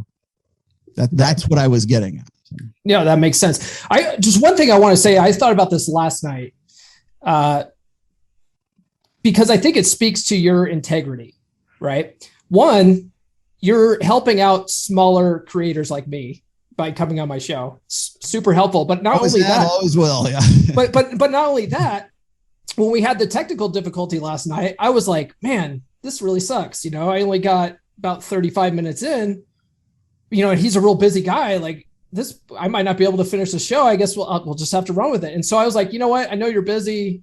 It's fine. I can run with it. And you're like, no, let's meet tomorrow. Yeah. Like that speaks to your integrity. Should I do a whole new show for you if you wanted to? Well, shit, this is almost a whole new show, but it's fine. We're going to make it into a long one. I got it. I'll tell you what's funny is I got another guy. I don't know. I forget the dude's name. I got another thing I'm doing at 6:00 tonight here too. So. Oh, that's awesome. Yeah. I mean, I think that speaks to your integrity. And I think like anyone that questions that, well, I'm going to post this clip on my YouTube channel and they can go fuck themselves, I think, because you're a good guy, Well, and I try to, it's always been and I do this with my family and I do this with my friends. Mm-hmm. I've always been the guy that has said, if I can help, I will help. Because I've been the guy who's needed help and people are like, hey, fuck you, Yeah. Or like that's why I said, it's funny for me to get like sort of appreciation and accolades and people going, thank you, I appreciate you. Like that's really hard for me to hear because I have so many people saying you're a piece of shit. Well, one thing too, I hope people also get from this is in a lot of your videos, you sort of rail against, the like purple pill type guys. And I would venture to say that my content is very purple pill, but I think that the information that you put out is very valid information. And yeah, that's why I would never, purposefully talk a lot of shit about your work. Cause I find it extremely accurate. I can't argue against anything that you say. Like I said, even my haters still have to use my right. Well, it's widow and war brides. Yeah, they're with the way I like to look at it is like, okay, I just the information I'm getting from people like in to be transparent. I know you've been critical of him in the past. This podcast is born out of a group of men that are studying Corey Wayne's book, right? Mm-hmm. And so a lot of my content is Corey Wayne based, but I've been trying to get him on the podcast for like 6 months now, and I can't get a call back. But I can get, you like responded to a tweet within like a few minutes. I was like, holy shit. Well, so, I don't necessarily have I know people are going to find this as a little weird because I just did a video with him in it, but I don't have a problem with Corey Wayne. I don't have a problem with anybody, who's used. What I have a problem with is when people use the red pill as a click funnel, as it's their niche market. Like they did some seminar and they go, get rich online with a YouTube channel and a Gumroad course and a book and right? Yeah. And so pick one of these 3 fields, fitness, finance, or relationships. And if you're a guy and you want to get into the relationship niche or the relationship field, who do you go and lift material from? Well, probably my stuff at some point along the way. And so when I see somebody like Joker from, and again, I don't have anything against Joker, but I see these guys who come into and they have this like really high instant success, and then they kind of level off. I go, they're not in this, they're not in the manosphere of the red pill for the same reasons that I've been doing this for 20 some odd years. And they're happy to use my material. And I'm okay with that. Even I'm actually okay with people like, using my material to, to spread the message kind of thing, I guess, because I've always considered the red pill open source. Sure. So because, and again, I want to still have those conversations. And again, if people think I'm full of shit, then I want to have that conversation about whatever that topic is. So when people say, oh, you won't debate me, it's like, I don't owe you a debate, first of all. And second of all, if you know anything about formal debate, what's the topic? They never have a topic. Yeah. There's never, oh, well, hypergamy is not what you say it is. Great. Let's have that show. Let's line it up. I'll set it up right now. Uh-huh. Okay. But if it's, Rollo, you're a cult leader and you're a grifter, that's not a debate, man. That's just your opinion. Right. And so I'm not gonna have those discussions with people who are disingenuous to begin with. Now, am I saying that Corey Wayne is disingenuous? No, obviously not. However, I will take it instance by instance. And when I did the last show, and I had, I think I used a clip of his where he's talking to two chicks that are getting into, pretty much a lot of the stuff that MGTOWs are talking about. And he's just sitting there kind of nodding his head. Yeah, I'm going to have a problem with that. I'm going to call you out on that. I would call Fred out on for something like that too. I don't want to talk shit. I don't want to talk shit about Corey because I'm still trying to get him on my podcast. But one thing that I've noticed with those episodes is that in his book, he talks about not getting advice about women from women. Mm-hmm. And now he's having lots of podcasts where he's got 2 women where he's asking them for their opinions on stuff. And I'm just like, that's kind of doesn't make sense, but I'm not talking shit. Corey, come on my show, man. Well, it's like getting female dating advice. Like you will never see that happen on my show. I definitely use women as examples for red pill dynamics. I will happily use you as an illustration, but I'm not going to go there and say, well, we need a woman's opinion on this. What do you think, honey? That ain't going to be a show on the Rational Male. I'll tell you that right now. But I think one of the reasons you see these guys doing that is because they see the popularity of Kevin Samuels and Fresh and Fit. Bring a girl on there and sort of roast the girl, for lack of a better term. It's not like they all do that, but I thought it was an interesting, I called him out on this as well. You see a guy like Kevin Samuels, who was essentially a men's style coach and a men's fragrance hustler for a while. And I've seen the videos of like what he was before he was Kevin Samuels. And I understand he's probably milking this for as much as it's gonna play for him, because he probably knows that after a while, the chuck wagon's going to pull out and somebody else is going to, dethrone him or whatever. But I think that that's probably happening quicker, sooner rather than later, because first of all, he doesn't play well with others, and he has women on his show all the time that he dresses down. And I was critical of him back in March, and I said, it's at what point do you reach the point of diminishing returns with this sort of template here?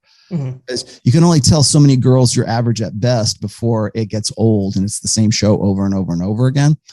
And maybe we haven't reached that point yet, but I made the case in one of my videos that it's like beating up on children after a while, because the children don't have any rational argument. Once you get to once they can't argue with your logic, they resort to like emotion, which is like, who hurt you?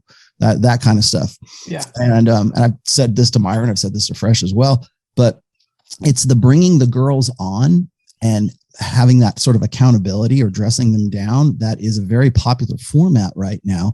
Yeah. Until you get them on and then they start to own the show and they start to run the show for you, which is what was happening with Corey.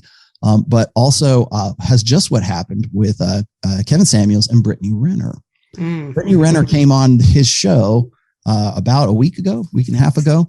And of course, she's been making the rounds. She was on DJ Academics. She was on some other shows as well. I think she might've been on No Jumper as well, but she's making the rounds on these, at least 1 million subbed podcasts, and trying to defend herself against all the hate she's been getting because of the PJ Washington, and having a baby and divorcing him. And basically she's certifiably insane. And I made that case in those videos.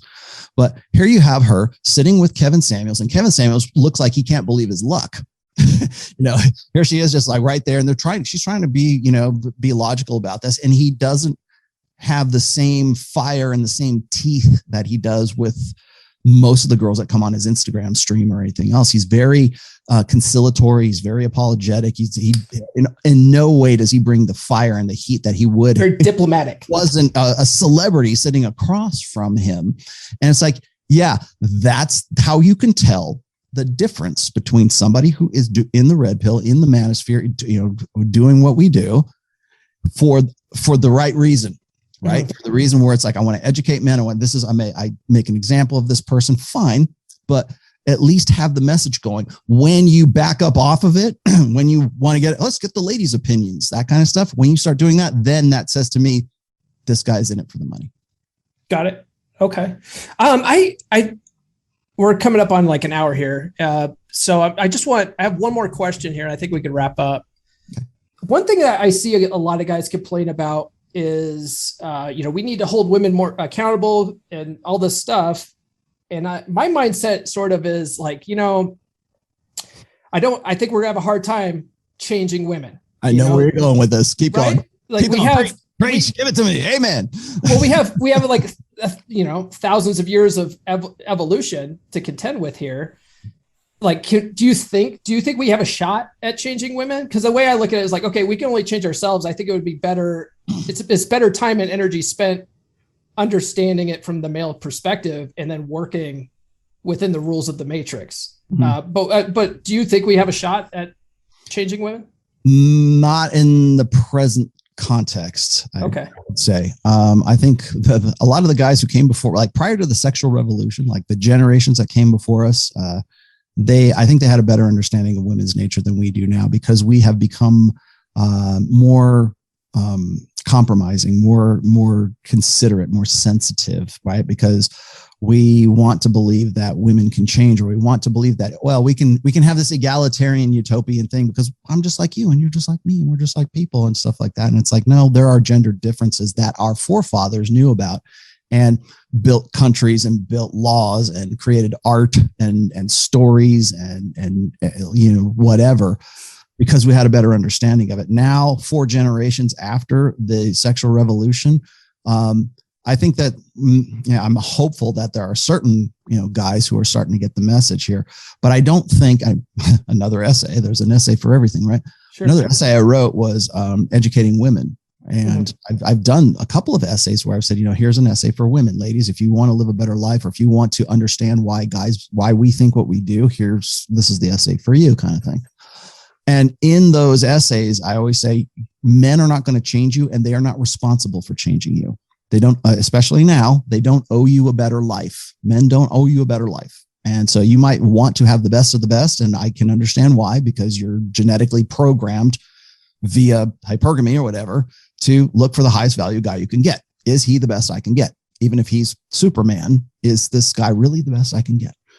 And we feed that through what I mentioned before, the female blue pill. We feed that with attention. We feed that with affirmation. We feed that with social media. We inflate women's egos to a level that humanity has never before experienced right now.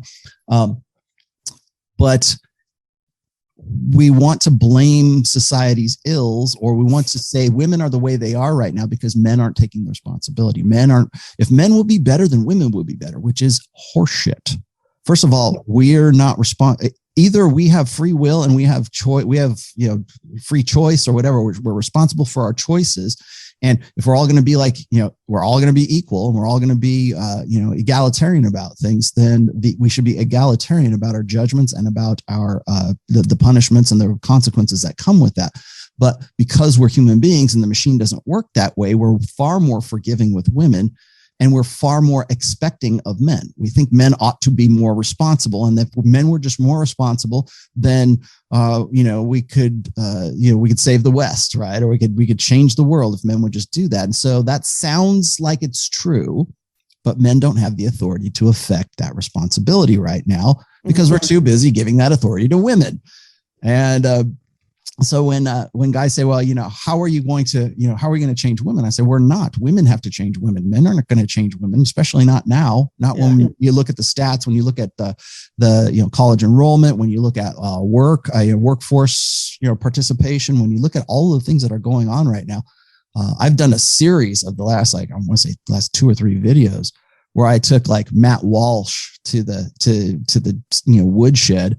Mm-hmm. And I've done the same thing with the roommates. I've done the same thing with Candace Owens. I've done the same thing with, I forget the guy from the Blaze, but I did the, I'll say, I understand why you think this is accurate or this should work. And I also understand why it's popular to talk about red pill issues right now, because the easy answer, it's easy content to do.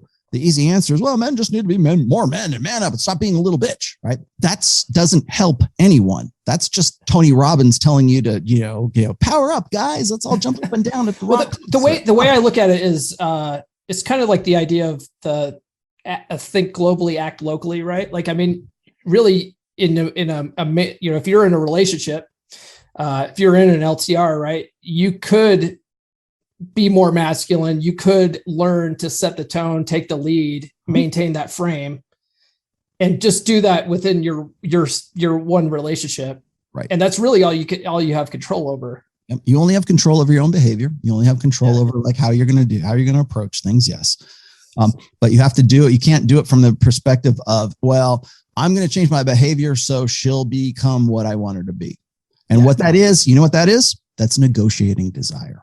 Yeah. If she has no desire to submit to you, I agree with that. Yes. Then any amount of negotiation, and I don't care if it's for sex or whatever. I always make it about sex, right? But whatever it is, are you still negotiating desire? I mean, I said, it's a cardinal rule of game, right? Women make rules for betas and they break rules for alphas. Right. Is she breaking rules for you because she really wants to? Because you're the one. She wants to have babies with you. She wants to marry you, not just get married.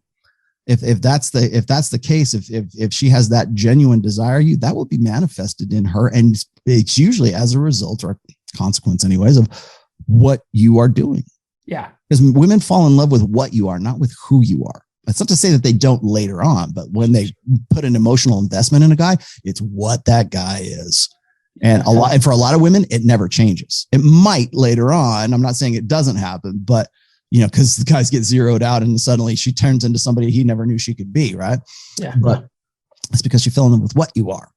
And you are not going to educate women, and women are not going to educate men. And the reason for that is because we approach sort of like dating advice or intersexual dynamics still from a flawed perspective.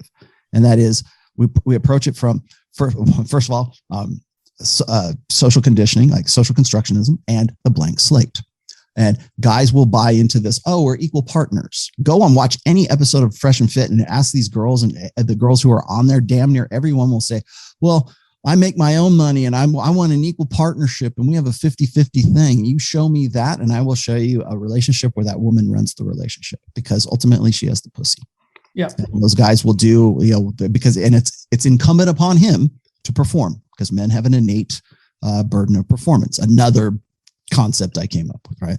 Sure. And so I'll point that out, and I say, show me a relationship where you're 50-50, and I'll show you either you'll be divorced within a few years, or she runs the show, and you're just making up reasons as to why I really wanted to do those things that make us more equal. No, that's not it.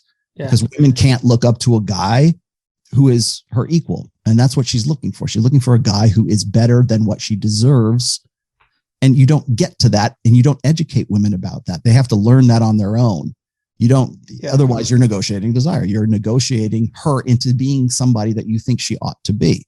Are you familiar with Dr. Robert Glover? Yes, I am. Okay. Yeah, that's one of the things. He don't like me very much because I talk about hypergamy and I put him on the spot, I think. But that's okay. He one thing that I learned from him is that there's only one driver's seat. Right. There's only, like it or not, there's only one remote for the TV. Someone's got to take the lead. Someone's got to take charge. And he says that if you let a woman get in the driver's seat, she's never going to trust you to drive again. Well, most women don't trust men, period. Yeah. Like generationally right now, I would say even as far back as the boomers, but certainly the last two, we teach women never to trust a man. And the prime directive of feminism has always been never do anything for the express purpose of pleasing that man, because otherwise you betray the strong, independent woman narrative. You're not your own woman if you're doing these things for that guy. Or you're dressing that way, you're talking that way, you're doing those things because you want male approval. You're doing it for the pleasure of men and not for whatever your own unique, authentic reasons for doing it. And that has been something that has defined generations up to where we're at right now. Yeah. So you've got that. And then you've got the idea that men cannot provide for you or are not worthy of you to provide for you or to be like, I got my own money. Yeah, I got my own money. Yeah. The beta buck side of hypergamy is already taken care of either through the state, through the fact that she's got a degree, she's got her own business, she's got this, or even the perception that she can do that is all that really matters. And men are either abusers, borderline abusers. They are Homer Simpsons. They're like the goofy daddy that needs mommy to save him from himself, like Dr. Huxtable and Everybody Loves Raymond and that kind of like, he's a doofus, but he's a lovable doofus, and mom, she has to do what she has to do. And he's basically another child in the house.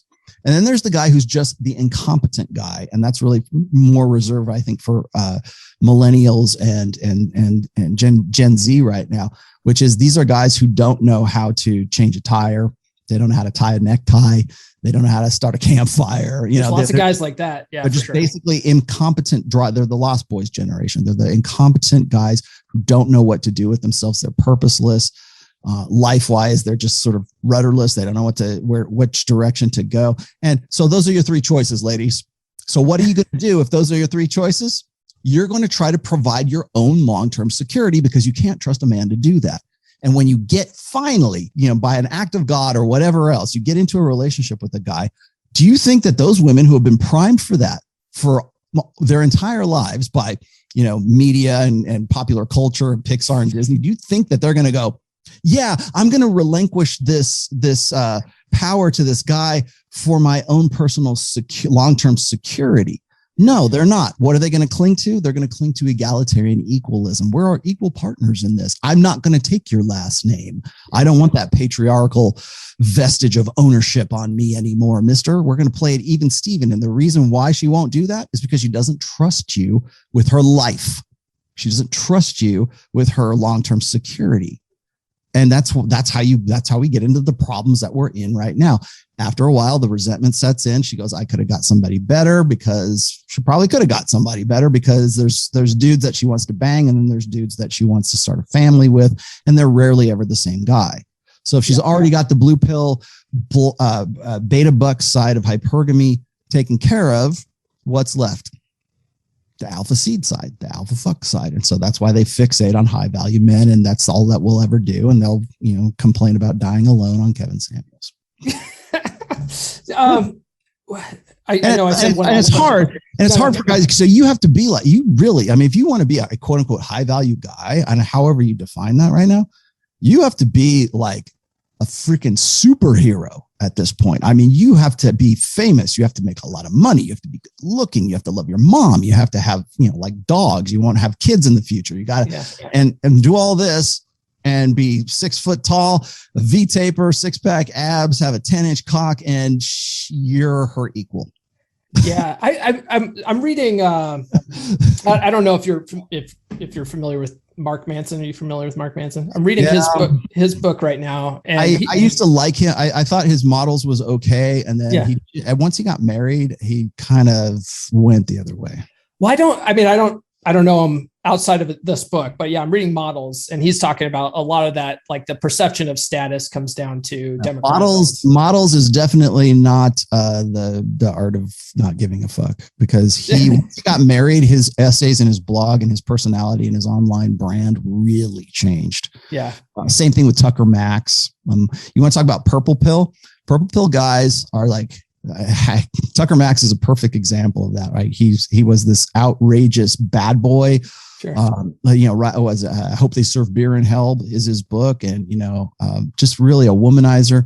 Knocks up a girl, marries the girl, and suddenly he's writing a new book called Mate or Mating Mind or something with Dr. Jeffrey Miller, and trying to be legitimate, and it really isn't working for him. But what he's trying to do is he's trying to pick and pull the things about the red pill that he thinks are marketable or thinks have some sort of value, but they're only things he can force fit into his lifestyle by necessity. So, it might not be about spinning plates or disrespecting women or this or that, but you still got to be a man, right? That plays well with women. You still got to be a responsible, upstanding alpha male. Well, that's always going to play well with women, but it's not about, that's all responsibility and no authority. And that's been something I've been harping on for a long time right now, is you won't teach women. Like you were saying before, it's like, how do you educate women kind of thing? You won't educate women, and you certainly won't do it until you have some authority to do so. Women don't want to listen to Homer Simpson, the borderline abuser, or the incompetent guy, because you're an idiot. You're not going to provide for them for a long-term commitment or a long-term future. So they've got to do it themselves. What are you going to teach them? What can come out of your mouth that would change their mind? Yeah. One thing I've had a discussion with guys on too, is like, you can explain this stuff rationally, like the rational male, but they're very emotionally driven. So you really, if you want to try to, you have to tug on their heartstrings somehow. I've seen women that are vibe with them. Gotta be vibing. Yes. I see women. There's a lady on TikTok named a Manicured Mom, and she's very big on men's rights and stuff like that. Write that down now. I don't know who that is, but I'm going to go look it up. Yeah. I'll send you maybe a video or something like that. But yeah, so her big thing is men's rights. She's an advocate for men's rights, and the reason why she's doing it, because women are very if it impacts them, then they care, right? So she's looking at it from the lens of, well, my son's never going to be able to marry if men are walking away. So that's, you notice that like the women who get into like MRA, like society, all have sons. Yep. Yeah. Because it impacts them, right? It's an extension of them. Yeah. So I'll tell you, and I've said this before. I don't think this is a surprise to anybody. I have a real problem with MRAs, by the way. Not because I think what they're saying is they got the diagnosis right. I just think that the prescription is wrong. And if you like name an MRA besides Paul Elam and maybe Dean Esme, name an MRA that's male. Besides those two guys, you can name Christina Hoff Sommers, you can name Karen Strawn, you can name Cassie J. What's her name? Bettina Arndt. This girl probably Roma Army. All MRAs that I know that you can find online, female. Interesting. Why is that? Because they have sons. Yeah. and we're not. And what were we just talking about? Like women giving men dating advice, right? Why? How are you going to educate me? It's just basically complaining and brand building. That's the thing about like Christina Hoff Sommers is a good example. Is she used to be like the MRA, Voice for Men sweetheart for a long time until like until Paul Elam disowned her, because she got a lot of, mainstream attention. She built her own, personal brand of me, and she didn't have any use for him anymore. I don't know if she's still an MRA or not, but the MRAs have been a very useful springboard for a lot of feminists who want to, incorporate men's rights into their grift. Okay. I can respect that. Well, find me a guy who's an MRA that's more recognizable than Yeah. I don't think I can. I'd be happy to know. I don't know. Somebody tell me. Yeah, I don't think I can argue with you about that. All right. I think I'm going to let you go. I think you've given me way more time than I deserve, but I really appreciate it. I'm known for 3.5 hour podcasts. So I'm not, you know what? That guy, my friend Guy Gustafson that I told you about, he was like, maybe you can do a part 2 with Rollo and have this be like a 4-hour podcast. This is part 2. Right. This is part 2, brother. Oh, and then I'm also supposed to mention my friend Luke's name in this podcast episode. So there you go, Luke. All right, Rollo, where can people find you online? You can find me at therationalmail.com. That's my blog. Also, all 4 of my books are on Amazon. Just type in The Rational Mail in the search engine for Amazon. You will find all 4 of them. I do a podcast a 3-hour and 30-minute podcast every Sunday at 1 p.m. Pacific, 4 p.m. Eastern. And then I have my Clips channel, which is my good friend Tom clips up for me. And you can, if 3 hours is a little exhaustive for you, you can watch the clips, which are usually only like 8 to 15 minutes, somewhere around there, a little more palatable. I do a lot of live stuff with Fresh and Fit. I do live stuff with George Gammon. I do all kinds of different things going on. I'm also a member, as you know, of Rule Zero, which is every Saturday morning at 11:30 a.m. It sort of rotates as to who hosts it. So that's been going on for, God, I can't believe it. 2.5 years we've been doing this. And then I'm working on a 5th book right now as well. If you want to find me, if you want to talk to me, you want to throw rocks at me, you can always find me on Twitter. I'm Rollo Tomassi at The Rational Mail. And I have a Patreon. I am on Instagram. Just look me up. I'm pretty easy to find. Great. Well, thanks a lot, Rollo. I really appreciate this. You got it. Anytime.